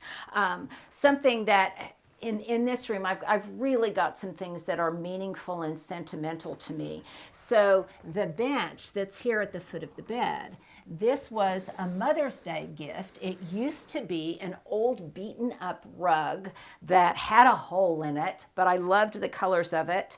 And my husband and I, for years, we strategically placed the furnishings in our living room around that hole in the rug. But when we moved and when I wanted to use it in a different area, then we just took it and we made a bench out of it. And I have brought from the other home, the other thing I like about reusing what you have is I've got these faux sisal rugs in here and in the parlor. And while the dimensions from the other house didn't match the dimensions here, we just had them cut down and rebound on the edge that needed revising. And so we were able to use those again. This area is especially meaningful to me. So I've often said that this painting of this woman here, who, by the way, was the famous Mobile artist Alexander Calder. This is a painting of his mistress that was taken many, many years ago in the 30s. And I love it because my husband got it for me, again, for another Mother's Day gift, because it very much looks like my mom, who died at 36. And it's very meaningful to me. And if something happened to the house and I had to grab 3 or 4 things, this would definitely be something that I would grab. This is a picture of Canyon de Chelly, or a painting of Canyon de Chelly, one of our favorite places to go to hike around, and that speaks to the beauty, the kind of rugged beauty we find in the Southwest. And then I just, I have other pieces that mean a lot to me. Gigi Mills is a recent obsession of mine. I love this painting, or this print rather. We got it in Santa Fe. We get lots of our artwork in Santa Fe. So this space is just emblematic of things that make me feel warm and loved and cozy in the primary master bedroom. And perhaps most importantly is that I keep a picture of my boys by my bedside. And then this goes into probably one of the most popular rooms in the house, and laughingly we call the public bathroom. So I would say that my home is basically a setting for my passions and for my husband's passions. So for me, that would include gardening. So there's always fresh flowers in my home. There are always books. There are beautiful, beautiful pieces of artwork that we've had for many, many years. I love the fact that it's not just an extension of my interests, but it's an extension of my family's interests over time. So there's lots of wicker in my home, for example. A lot of things were handed down to me from family members. I come from a huge family. I'm one of 10 children. So there are lots of things that speak to that. Handmade items, things that were gifted to me over time that are memories. I like to bring in lots of garden design principles into my home and execute them in kind of novel ways. So layering is very important. Elevation is very important. Things at different points in the verticality and the horizontal nature of my home. So I want it to not only be appealing to adults that are my height, but also to littles who are smaller. So that kind of attention to elevation is important to me. I like things to be complex, but also simply elegant, if that makes any sense. And I like there to be enough negative space around beautiful things so you can appreciate it in its beautiful isolation, but also that the totality of everything is very harmonious so that it makes sense. And so if my home is a story, I want that story to be continuous and not abrupt. And so I love, for example, I love a Ralph Lauren vibe. My husband is very Ernest Hemingway-esque. And so I love that. And what I love about Ralph Lauren is the many iterations of the different stories he tells. So in one place, that story might be safari infused because that's something we love. We went to Africa for our honeymoon and spent 3 weeks there. My husband loves Great Plains Indian culture. But then in the more pared down, elegant spaces like in the parlor, I really like that too. So I am a person that needs different, I don't want everything to be the same, but I want it in some ways to tell a similar story. And so that's what's important to me. I like beautiful things, but nothing in my home is too precious. Maybe it's because I grew up in a family of 10 and both of my parents were children of the Depression. There was great scarcity. But in my life, if something breaks, then to me, shattered feelings are much more important than shattered things. Well, isn't this fun? So these doors are actually windows to what once led to a massive porch. And when they redid this space, it found a new life. And it found a new life as an absolutely exceptional, dramatic, fabulous spa-like bathroom. So upon entering, the first thing you see is this wonderful freestanding tub and these absolutely fabulous windows. One of my favorite things about the house are these windows, these wavy glass, old windows. These are casement windows that I could open if I wanted to, but I don't. Now, it's important that I point this out because so many people, I often refer to it as a public bathroom because so many people come through here to see this bathroom space, and because whenever I have guests, everybody wants to take a bath in here. Now, maybe it's because it's at the foot of a Christmas tree, because it's illuminated by all sorts of lights and you can see the Christmas lights at night, because it's just really a magnificent space. And so we laughingly call it the public bathroom. But it's not so public that you can't take a bath with privacy at night because there's a remote control shade.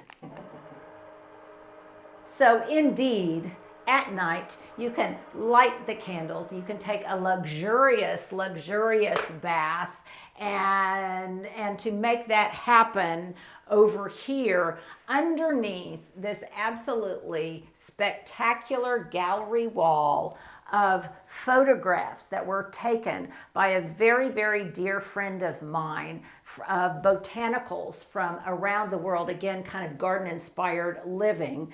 I've got a table here, and on the table I have decanted things like bath foam, bath wash, shampoo, things of that nature, bath salts, and if they just really want to indulge themselves, then they can get in here. And then of course there's a little table here, teak table here, if they have to have a glass of wine while they're soaking in the tub, or hot chocolate, as the case may be.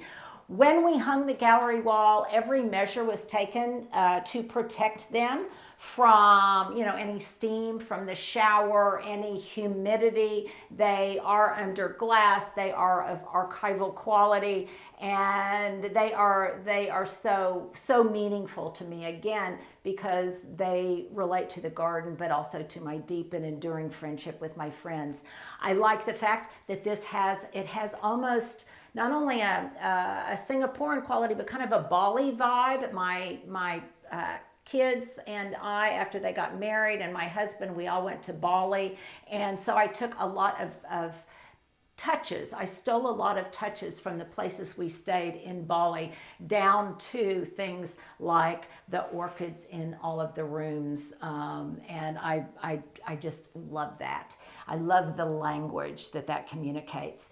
A fun idea, I wanted to keep a blank space here, some negative space next to the gallery wall, and I wanted to fill it with something vertical. So enter a clothing rack or a coat rack that I used here that we can use for towels that you can throw your bathrobe over. It would be great in a closet where you are, you know, you're hanging up your suit or whatever for the day. But here, not only does it house or does it hold my monogrammed towels and things, but I have noticed this year that there's a motif that I've been using over and over again, maybe because I had to get new stockings for my new daughters-in-law, and that's just stockings in general. So while these damask stockings didn't match the color palette in the parlor, they definitely matched the color palette and kind of the vibe in this bathroom. So why not hang stockings filled with all sorts of wonderful, luxurious toiletries and things in your bathroom? And then, of course, there's a massive, massive shower that is almost like, when we first moved in, I thought, oh, it's almost like we live in a hotel or in a resort. And at Christmas time, at the holidays, no matter the size of the shower or the bath, I always like to hang eucalyptus on the shower head because you get a little touch of aromatherapy for the holidays. Well, I love this Asian stool. I wish I could give you more information about its provenance, but I really can't. All I know is that it was in the showroom of my husband's office furnishing business. And when he was cleaning out his office and moving locations, I said, it shall be mine.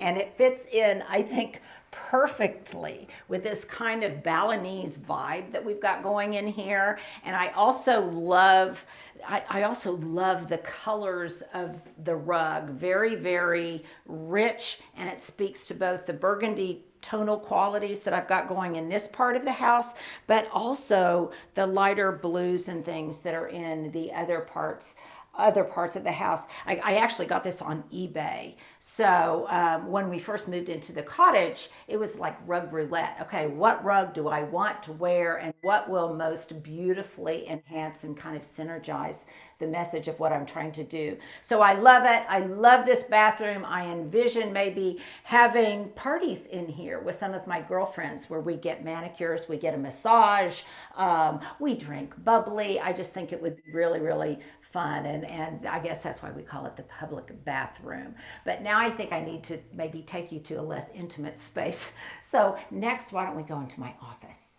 Well, when it comes to holiday decor, I fall in the kind of absolutist camp, that there is a very, very strong, distinct line between Thanksgiving and fall and Christmas, Hanukkah, and the holiday season.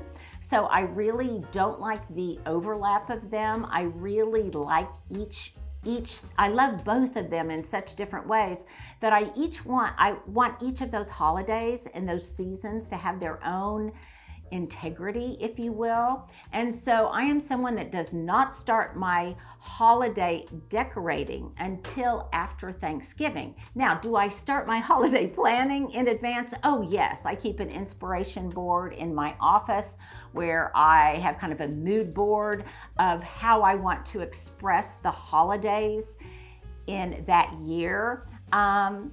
But it differs slightly. Obviously, it differs this year because I'm in a different location, but it kind of depends on, my life informs the decor. So if I'm going to be spending it in Colorado with my son, it might have a certain flavor. I might go all out more or less, depending on if I'm going to be traveling over the holidays. Since my son and daughter-in-law live in Singapore, now there's more of a flavor, an Asian flavor to it, perhaps, than there's been in the past. So my family life dictates certain things. Just right around the corner from my office, if you go through this kind of, it's more like a vestibule than a hallway, though I do have it kind of decorated for the holidays. You come past a closet that I use for, just kind of my china, things like that. And I've got other pieces, other works of art in the hallway. And then you just come into my workspace. And I love about this, and I think that kind of the theme for this is in terms of not only my work life, but also kind of how it's decorated for Christmas, is that it is childlike, because I think creativity is all about channeling your inner child and seeing things in a fresh new way. I love this space, and I'll tell you why. It's because I've got these great windows. It faces east.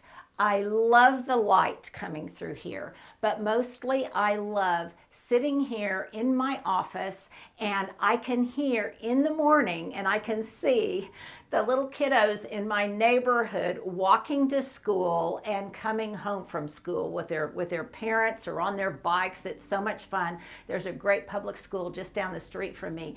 And so it's very, it's like watching a movie. Again, it's like living in a Norman Rockwell painting. So it's also kind of a multi-generational room, because while I am sitting at my desk to look at the kids, I am appreciating the fact that the desk belonged to my great-grandfather. It was when we were cleaning out my folks' house, we saw it down in the basement. It was covered with dust and everything. It didn't need refinishing, but nevertheless, I once again, I thought, oh, that shall be mine. And fortunately, my 9 siblings were okay with that. So I have had it in various offices over the years. And another thing I love about it, again, is not only the sentimentality of it, but the practicality of it, because unlike a lot of desks you might purchase right now, this one is really large and it's massive. So I can spread out all of my stuff, and I can really go deep and do deep work on this large desk. And then of course I can see from my desk while I'm sitting there. I can see out the window. So again, nothing in here is overly valuable other than, say, the desk. These are just IKEA Billy bookcases that we installed, and they've been brilliant for me because they can house all of my garden books, my garden library, and other things that are really precious to me. I have lots of old wicker in here. And this old wicker, well, I guess it's precious. It's very precious to me.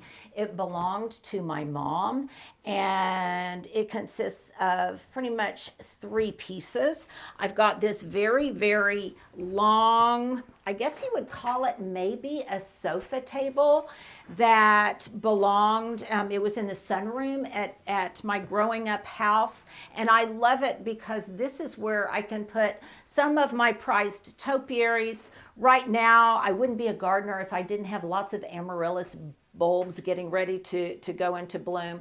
So I can stage my amaryllis, my topiaries, and they get wonderful light. And then, because as I said, I get lots of visits from littles who come in here, and they make me artwork. They make me, they make just little goodies for me. So I kind of wanted to dress it up for them. So I've got ho garland, greenery. Most of the ornaments in here are small wooden toys. I also like to use Christmas decorations in not only innovative ways in kind of the decor, but also in my plantings. So why not use some kind of wood garland as a mulch for your amaryllis, and maybe just, again, make kind of a story out of it. So this is kind of like a little wooden village for the kids. And I've got my token little reindeers, again, who are gazing up at what's going on. So it's very efficient. I've got a cedar chest that's off of it, so I can kind of store some of my files and things that aren't quite so appealing to look at. But lastly, and perhaps most importantly, one of the things that I added when we moved in here were these massive cork boards. So this is where I come up with my ideas, my inspiration. I love the fact that when we moved into the cottage, so many people gifted me with some kind of cottage motifs. So a friend of mine in Belgium made this beautiful line drawing of the cottage on the hill. A friend of mine pointed me a little ornament. And so this is where I had all of my Christmas inspiration, and now slowly it's fading to things that will be planted on my color palette for the garden this year, but I love it because it just infuses me with ideas and a place to express them. Not an expensive idea, but definitely something that's really, really valuable to me as I work. Well, I guess I should maybe explain when I talk about the littles that come into my home or the children that come into my home. I am not a grandmother yet, but I live on a street that it's so young. There are, I mean, you could throw a rock and you could you could hit a kid because it's just such a lively neighborhood. So I would say everyone, there's so many baby carriages all the way up to, elementary school and beyond. And these, because it's such a walking neighborhood, there's a sidewalk that runs in front of my house. I have met so many of these kids and they have become a part of my life. So because the cottage is kind of a magical place, they're drawn to it. And so they may come over to show me the dress that they're wearing that day, or they want to come over because they want to see the butterflies, because I have lots of pollinator attracting plants in front, and they come over and they want to see the pollinators and the flowers that are attracting them. And so when they come over, I try to make that into maybe a little mini lesson. Okay, these are the butterflies. This is what they're attracted to. Here's how you collect seeds. Here is how you scatter the seeds. Do you want to take some of them home with you? I even have seed packets that I've made specifically for them so they can collect the seeds and they can color them. They've got a line drawing on them and they can color the seed packets.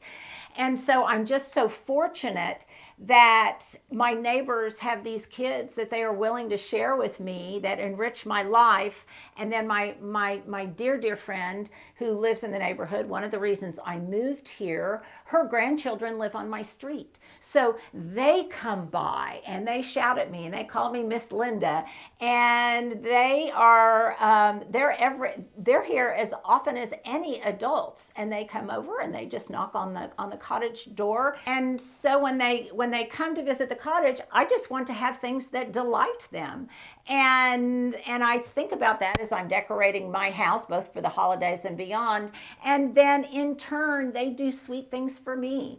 And they make little watercolors. They draw things for me. They draw pictures. And so even though I don't have grandchildren or young children anymore, I have a constant rotation of their artwork. And I a lot of times will trade a hug for a watercolor or a piece of artwork. And it's one of the reasons I wanted to move to this neighborhood, because it enriches my life in ways I couldn't have imagined.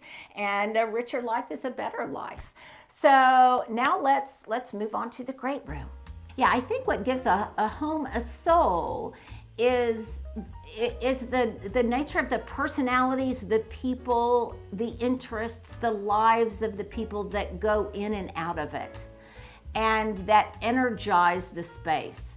And so for me, I guess the soul is just basically the nature of the people who come and go through it, of their interests, of their passions, of the things that make them happy and the things that make them sad. And it's not just family, it's just kind of a cohesion of all of the energies that come in and out of the house, both good and bad, highly textured. And I guess that's what it is to me. Well, in my home and in my garden, I love to have places that I call gasp-worthy. So when you walk into a place and you're kind of amazed and awed, either because it's completely unexpected or because it's just so beautiful or the light falls a certain way. And definitely I think the great room falls into that category because it's at the back of the house where I have the laundry room. There's another guest bedroom back here. And it's definitely the place, it's a gathering spot. It's a gathering spot, not just for our visitors and our guests and our extended family when they come, but it's also just kind of the gathering spot for my husband and myself, because this in the wintertime is where we have our cup of coffee.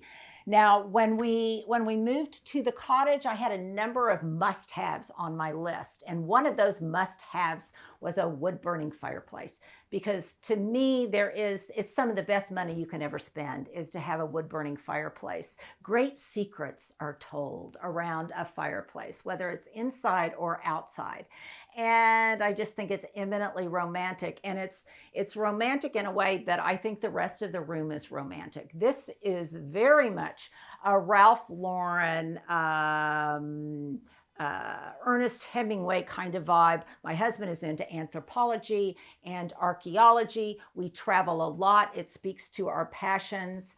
The gallery wall that you see when you walk in from the back door is largely populated with maps that we have of all of the places that we have traveled around the world. And I love that idea because it's a really easy thing to bring back as a souvenir. So we buy the map where we are, and then we bring it back and we position it accordingly on the gallery wall. So a lot of these things are images, maps of things that are near and dear to us. Colorado, where my son lives, Africa, where we honeymooned for an extended period of time. Just beautiful photographs of places that we have visited. And the room is spacious, so you can not only feel cozy, but you have a place that you can appreciate all of the different layered goodies that we have tried and energy that we've tried to infuse in the room. It houses largely, if my garden library is in my office, this room primarily is decorated with things that are the books, the tomes, the maps that are near and dear to my husband's heart. So on the far wall, opposite the fireplace, there's a really magnificent set of bookcases that look very old. They're actually reproductions of some legal office bookcases that would have been in an old-timey law office, and they house some of our most precious books, some of our most valued photo albums, different little artifacts that my husband and myself have gathered over the years that belong to family members. We love using things, again, in practical ways that are inherently beautiful. So there are racks and horns that hang on the walls that then also serve as hat racks, or in this case, to hold some holiday decor.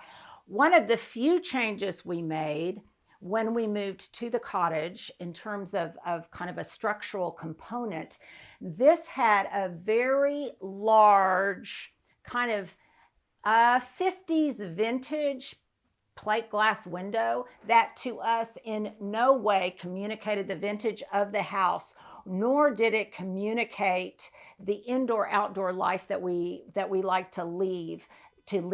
So we replaced that door with 4 casement windows that we can open and shut. My husband is a man that loves to have a breeze on his face, so we can sit in his dad chair, and he can smell what's going on outside. He can smell the wood fire, whether it's indoor or out. And it also provides an excellent vantage point into the back gardens. So when we moved here, there was nothing here. We redid the outside. We completely redid the gardens in the front, but we also created and planted an outdoor living room in the back. So in the back, we have a solo fire pit. I have raised garden beds where I can grow my edibles, and there's a great big mosaic of a brick patio back there that, again, it's just kind of an outdoor living room. So this suits all of our needs. Again, I said we're not big TV watchers, but for the first time in our lives, we have a space that's large enough to accommodate a bunch of people if they want to come over and watch a football game or a Christmas movie. And we can be outside and hear that football game because we've got the casement windows open, and it's that indoor-outdoor, that fine line between living in the outdoors and living in the indoors. the slip covers are white, yes, but they have they've been treated so that they're very soil resistant. We've had them for years and years. And then I have just tried to kind of zazz them up with different things that are highly textured. They may be embroidered, they may be appliqued, they may be a piece of a rug, and they just add to the feel of this that is very Anglo-Asian. And then lastly, I think, in addition to the touches of things like leopard prints and animal prints and plaids and things, which by the way are not only repeated in the accessories, but also even in my gift wrapping, what Ernest Hemingway-esque place would it be if I didn't have a full bar? So there's a full bar here that we keep, and I've got little battery operated lights scattered throughout the house. And then depending on the theme of our entertaining, someone can come in, they can fix themselves a cocktail, they can pour themselves a bourbon, and it's right inside the door coming in from the back entry, but it's also right inside the entrance when you're coming in from another part of the house, and you might want to escape with a beverage in front of a warm fire to kind of really experience the sentiment and the hygge of the season. So that's the great room. We love it. We love it as a place to gather, but we also like it as a place for solitary reflection, mostly just comfort and coziness. Well, in the past, I would say that home is where my people are. My family is, but now my family is far-flung and lives all over the world, and so it can't be just where my family is, but it has to be maybe where by extension, my community is, and it has to be the nucleus of my world and the things that are important to me. So my home is at the very core, and it's the place that people are attracted to. It's the place my family is attracted back to, where my neighbors feel welcome, where anybody that enters my orbit feels welcome. It's a place of security, it's a place of beauty, it's a place of respite, and it's a place of renewal and sustenance. So that's what a home means to me, a place that I can leave, but that I can come back to be refreshed and renewed.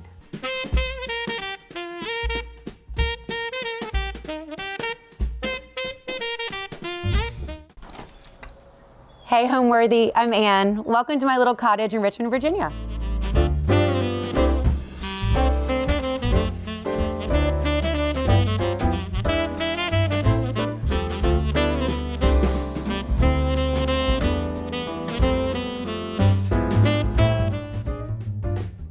This holiday season, get ready to unwrap the most magnificent holiday homes with Homeworthy's 25 Days of Christmas.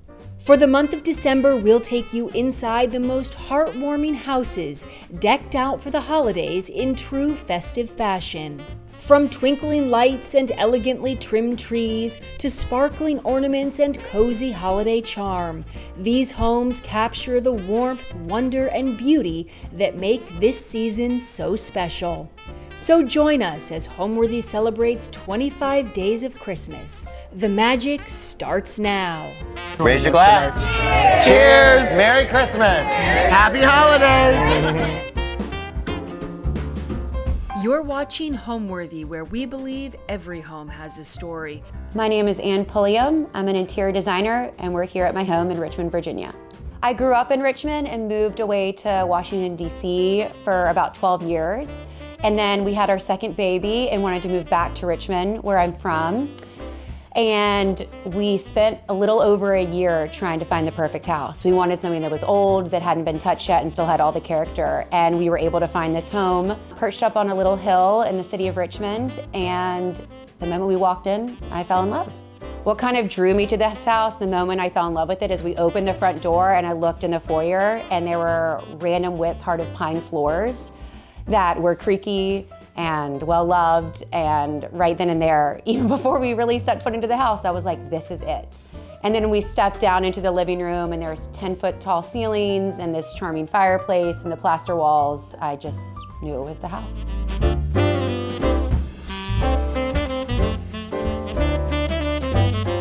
Okay, so here we're in our foyer. As you can see, these are the floors that kind of sold me on the house. So random with pine floors. We use this space really just to store coats and kind of welcome people into our home.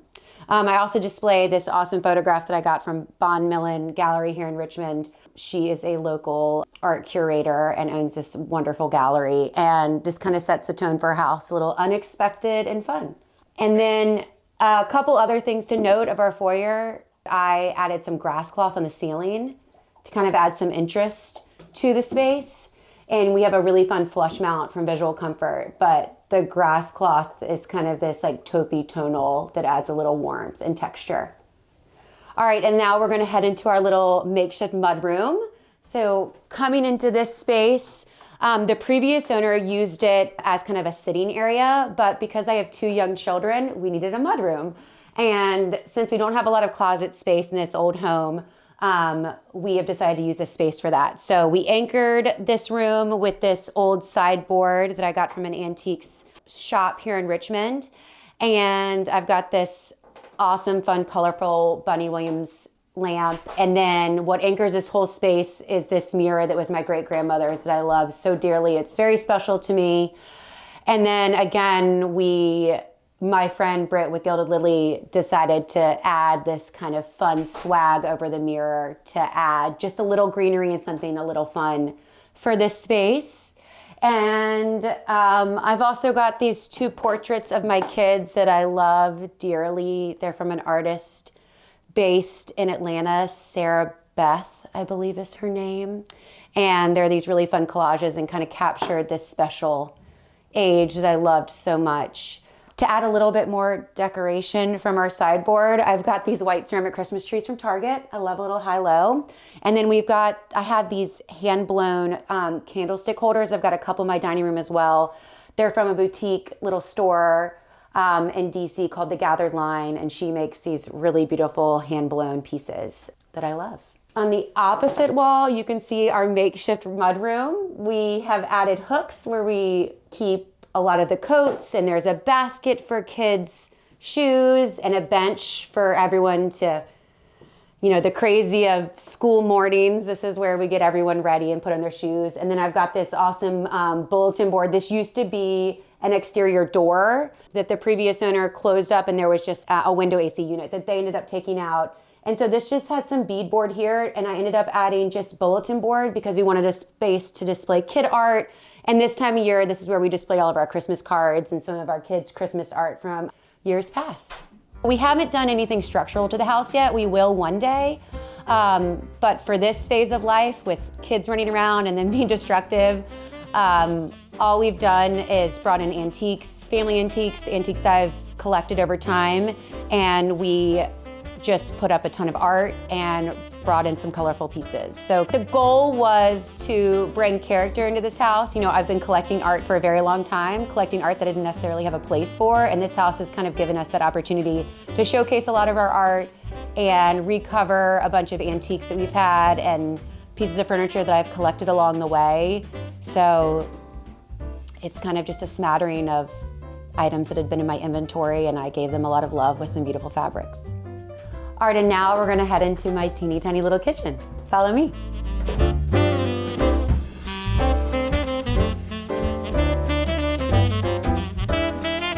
So now we're heading into our little kitchen, our butter yellow kitchen.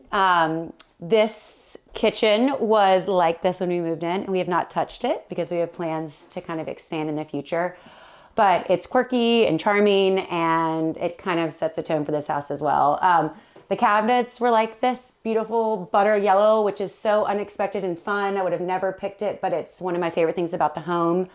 We inherited some pretty wild tile, and in the vein of trying to do some cheap and cheerful kind of touch-ups before we actually renovate, I ended up just doing peel and stick tile here to add a little cleanliness. So the ceiling is also original. We've got some chip paint, but it's beautiful and it adds to kind of the heart and the soul of the house. We've got this fun Roman shade. The fabric is from Adeline. It's a British textile company that I love, and the light fixture is also a British company called Duval. It's got a really beautiful ceramic shade to kind of just play into the time period of this kitchen. I really feel like, when we first walked into this kitchen, it really felt like we were stepping back into time with the older appliances, but the yellow cabinets and kind of the galley style kitchen with this big oversized window, it just is kind of a throwback to the 30s when this house was built, and it's something that we really love. I'm gonna bring the kids in a little bit and we're gonna decorate some cookies, but they love decorating cookies, and the great thing about this kitchen is we can just make a mess and it doesn't matter. We lovingly call this house our little cottage. It feels like a storybook cottage. It's kind of tucked away. The property is, even though it's in the city, it's quite large for being in the city, and there's a lot of mature landscaping, so it makes us feel like we're in this little storybook, and I love it. And our backyard is amazing, and we've got a little boxwood garden, and yeah, we love it. It's everything I could have ever wanted, and I can't wait to take a new spin on it one day and restore it even more.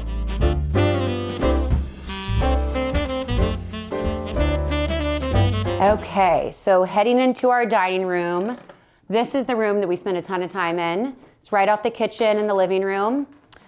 This space is one of the spaces that I fell in love with because there is a fireplace in here. So we love lighting fires and we have dinner parties. We use this space to eat family dinner. We don't have a breakfast nook, so we're normally eating in here. So nothing is too precious. There are little stains and well-marked little pieces of love all over this space. But all of the items I've put in here are meant to age and patina, and so nothing is too precious.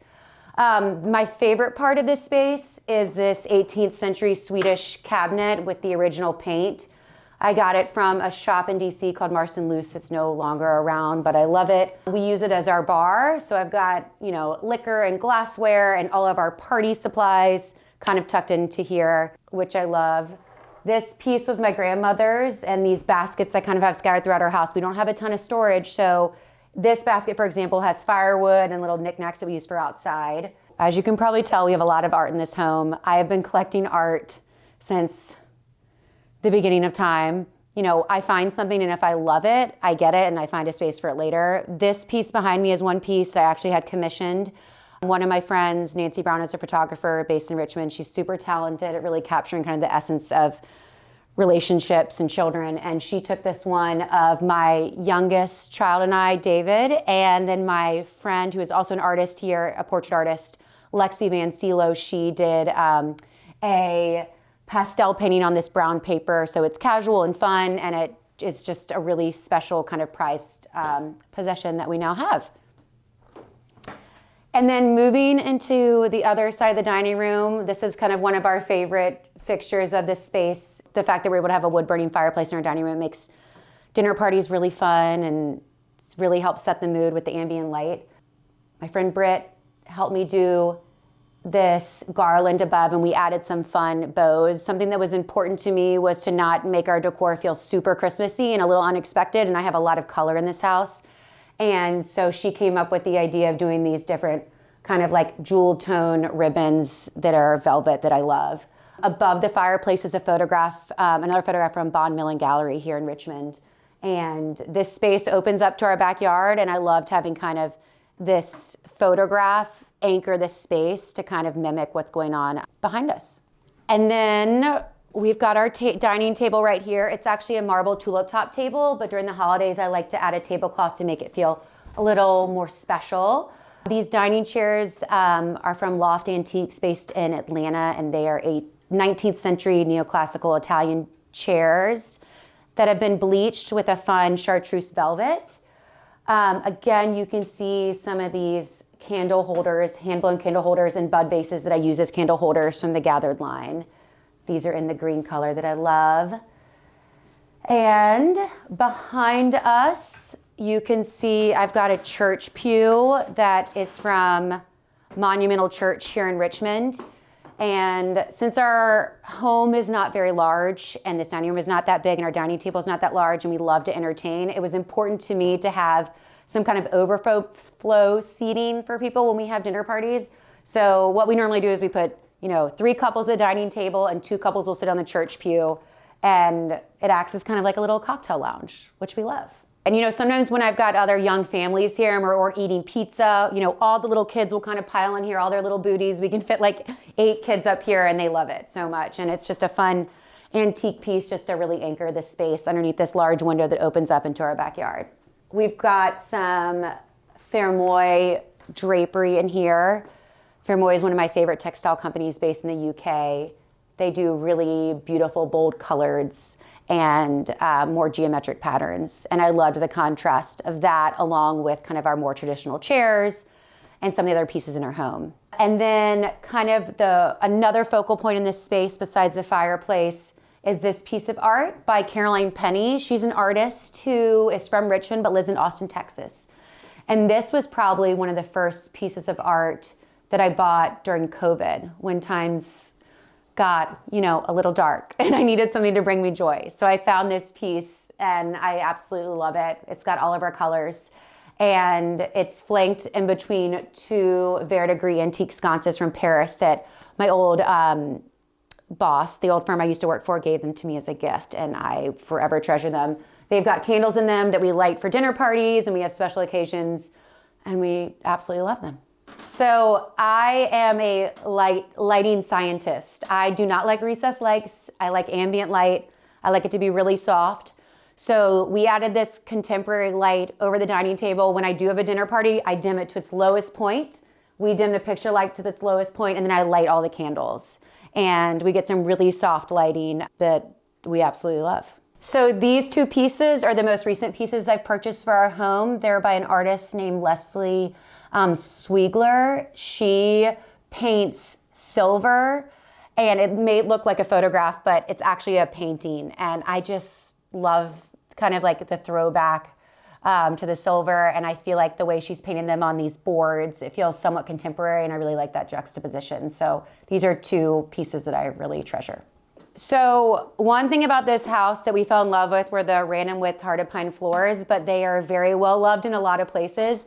And we wanted to add some floor coverings that didn't really take away from the space, but kind of anchored the space and add a little bit of warmth. So in both of our main spaces, I have seagrass rugs and I layered with some specialty rugs. So on top of this seagrass rug is a flat weave from Lilycat Designs based in Birmingham. She's kind of one of my go-tos for finding fun and different rugs. So I love this piece because it was neutral. And again, kind of the contrast with the geometry and the pattern with the traditional chairs, I love. I came into this line of work kind of by chance. I majored in business in college and was in the fundraising world for a while, but I never truly loved what I did. And on the side, I was always rearranging my room, helping my friends. And one day I had a friend in the industry who introduced me to my previous boss, who's based in DC, and she took a chance on me.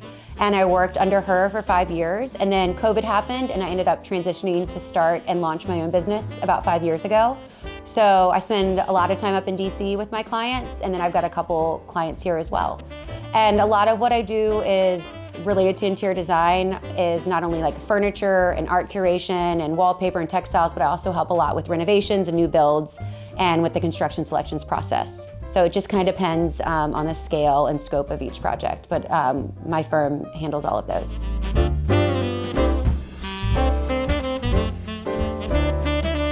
So now we'll head into our formal living room. So this space is off of our dining room. As you can see, we have a lot of step downs in our quirky old house that we love. The opening is flanked by these built-ins that were original. You know, they're kind of pared down, not super decorative, but they are great to display. Books that we have that are kind of treasured from my grandmother, and then also with kind of some knickknacks that I've collected over time and some family photos that I love. This is one of my favorite rooms in the house, probably my favorite room in the house. We've got 10-foot ceilings in here and old plaster walls and this beautiful old fireplace. As I was kind of putting my art into this space, you know, I had this amazing contemporary piece by Fletcher Williams that's over my sofa. And then I wanted something to contrast that. And I was up in my mom's attic and found a replica of one of our ancestors in her attic. And Her name was Mary Rennie Forsyth, and I have hung it up over our fireplace, and she's become kind of one of our favorite pieces in this house. My friend Britt with Gilded Lily, again, you know, I wanted to do something different with the garland in here. I wanted it to be a little unexpected, and I thought disco balls, and this is what she came up with, and I love it. It's fun, it's quirky. I love the contrast against kind of this traditional portrait with having this sort of decoration below. It turned out great. This room also has a seagrass rug with an ushak on top. This one is from Verve Furnishings here in Richmond. And I also have a couple antiques in here. So this pair of chairs is from Mid-Century Morris here in Richmond. She has an amazing collection of mid-century modern pieces. These are Italian chairs from the 70s that we recovered in a Fermoy fabric that we love. I wanted something to be that was a small footprint here that we could easily move around when we have parties, and they're perfect. We've loved them so much. This coffee table is from Highland House. I wanted to have a coffee table that we could have drinks on, the kids could eat on, they could color on, and we're not worried about it being super precious. It's got a glass top so I can easily clean it off. Opposite of the fireplace, we have a sofa from Coley Home. It's in a performance green linen, so it came pre-treated from the mill, so it's holds up against our messy little kids and our messy life. Above it is a piece of art from Fletcher Williams. He is an artist based in Charleston and was a piece I purchased probably 5 or 6 years ago and didn't have a home for until we moved to this house. It was in storage for a couple years, but we love it. It sets the tone for this house again. I feel like a little unexpected and a little bit of contrast. Opposite of these two little pink chairs, I've got these antique French chairs that are from a little shop based in Charlottesville. They are covered again in a Fermoy fabric that is geometric and a kind of a soft blue.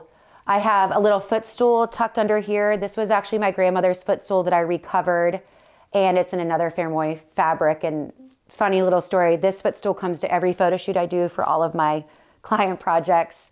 It's hidden in almost every single house that I love, kind of bringing a piece of her with me.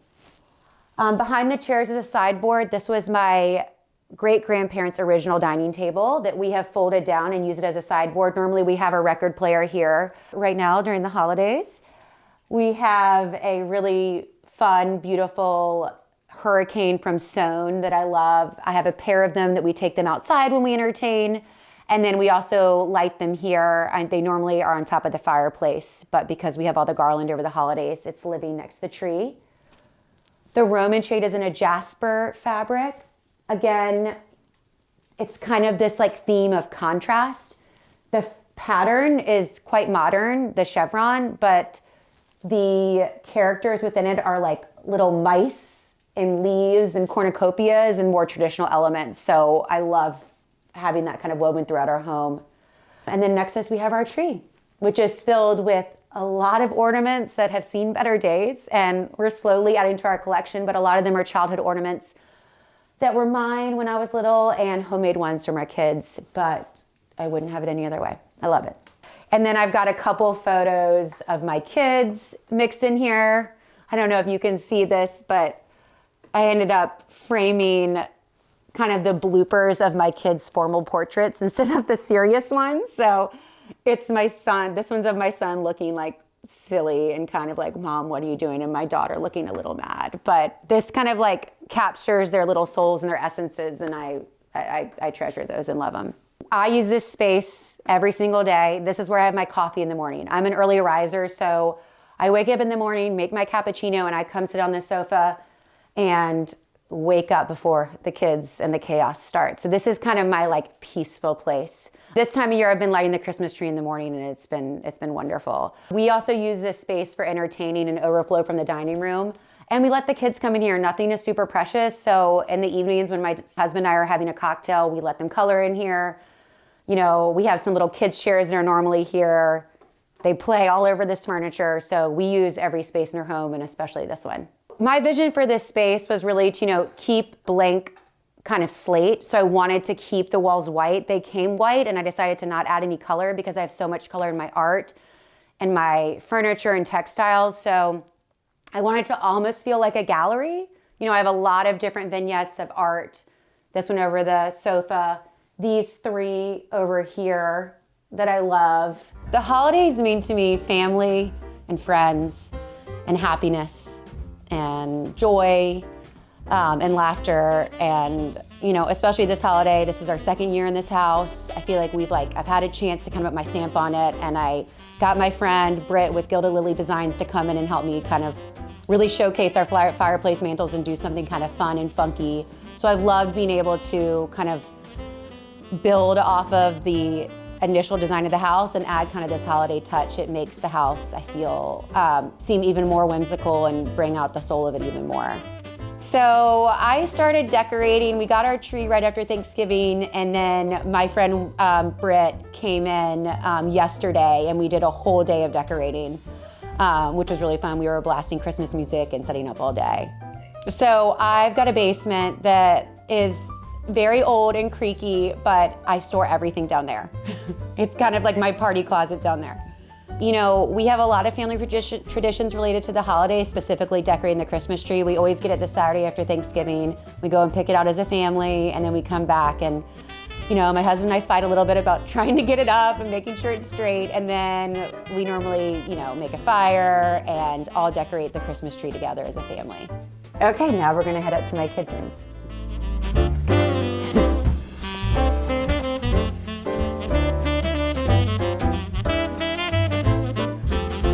Now we're in my kids' room. This is a space that used to be just my daughter's room, and then as my two children got a little bit older, we decided to transition them into one room. And I wanted to make it boy and girl themed since they're both living in this space. So I feel like kind of the piece that kind of inspired me for this space were these little canopies that we got from Project Kit NYC. I wanted it to feel cozy and special and kind of like a play area because they spend a lot of time playing up here. And I really love them dearly. We also have this fun piece of art from Cess McCulley. She does amazing art. It's kind of hidden in here, but it says, "Help, I'm bored again." This is an old pine chest that I got from a little antique shop here in Richmond that I love, that we use as a dresser. And then we've got these little Jenny Lind beds with Peter Dunham throw pillows on them for each of my kids. But they spend a lot of time playing up here. We've got their rocking horse and their train set that you can probably see on the ground. But we've had fun decorating this space for Christmas with some little stars and twinkle lights, and yeah. This light fixture is from Visual Comfort. It's called the Crystal. I love it because it's kind of, you know, a little funky and edgy. And I loved how it adds a little like flair in their space. And one thing that I did recently also when we transitioned them into the same space is I had some painters come in and we added blue paint kind of in the lower half of the space. I would have loved to have done wallpaper, but just in the kind of vein of keeping things less complicated, we added some paint, and it's kind of this fun way to add a pop in a more cost-effective way. So these little bookshelves were original to the house. And it works perfect for my kids because they are big readers, and my daughter normally has lots of little knickknacks kind of like hidden behind here, but right now we have it all cleaned up for Christmas. But we love it. It's nice because other books are displayed here and they can pick out what they want to read every night, and she can keep her little water cup there. So it's a fun little feature that was original to the house that she uses every night. My daughter loves animals, specifically giraffes. So I found these felt animal heads and we hung them up on her wall. I let her pick out which of the animals she wanted, and they're kind of a fun little play. And then we have these cute little stools. They're from TOV Furniture, but they're great because the kids will sit in them, or I'll sit in them while my husband's reading or I'm reading, and it's kind of like a little overflow seating. So this is the only room where we kind of did a custom cut rug because I wanted the space to feel really cozy for the kids. It's actually a material that's indoor-outdoor, so it feels like wool, but it's very hardy and stains come up. My kids color everywhere, sometimes use nail polish, all the things. So it was important to me to put down a material that was gonna stand the test of time, but still be really soft. So these little closets, you know, again, original to the house. They get a little stuck sometimes. Let me give it a good tug. So these are little closets. This one's my son's, for example, but they're just big enough for little kids hangers, but they're perfect. I love them. So when I was thinking about designing this space, not only did I want it to work for both a boy and a girl, but I wanted to be able to grow with them. So this room will eventually just become my son's room. So I wanted to design it in a way that could kind of grow with him. So, you know, the canopies won't be here for forever. The animals won't. But this paint detail will continue to stay, and the rug, and then we can transition it into kind of a more mature space as he grows older. But yeah, I didn't want it to feel like a nursery or too young. I wanted to feel like a little fun, but still childlike. So I think we did it. So home means to me comfort and calm and peace and inspiration. Thanks for watching. Be sure to go to homeworthy.com for exclusive content, shopping guides, and so much more.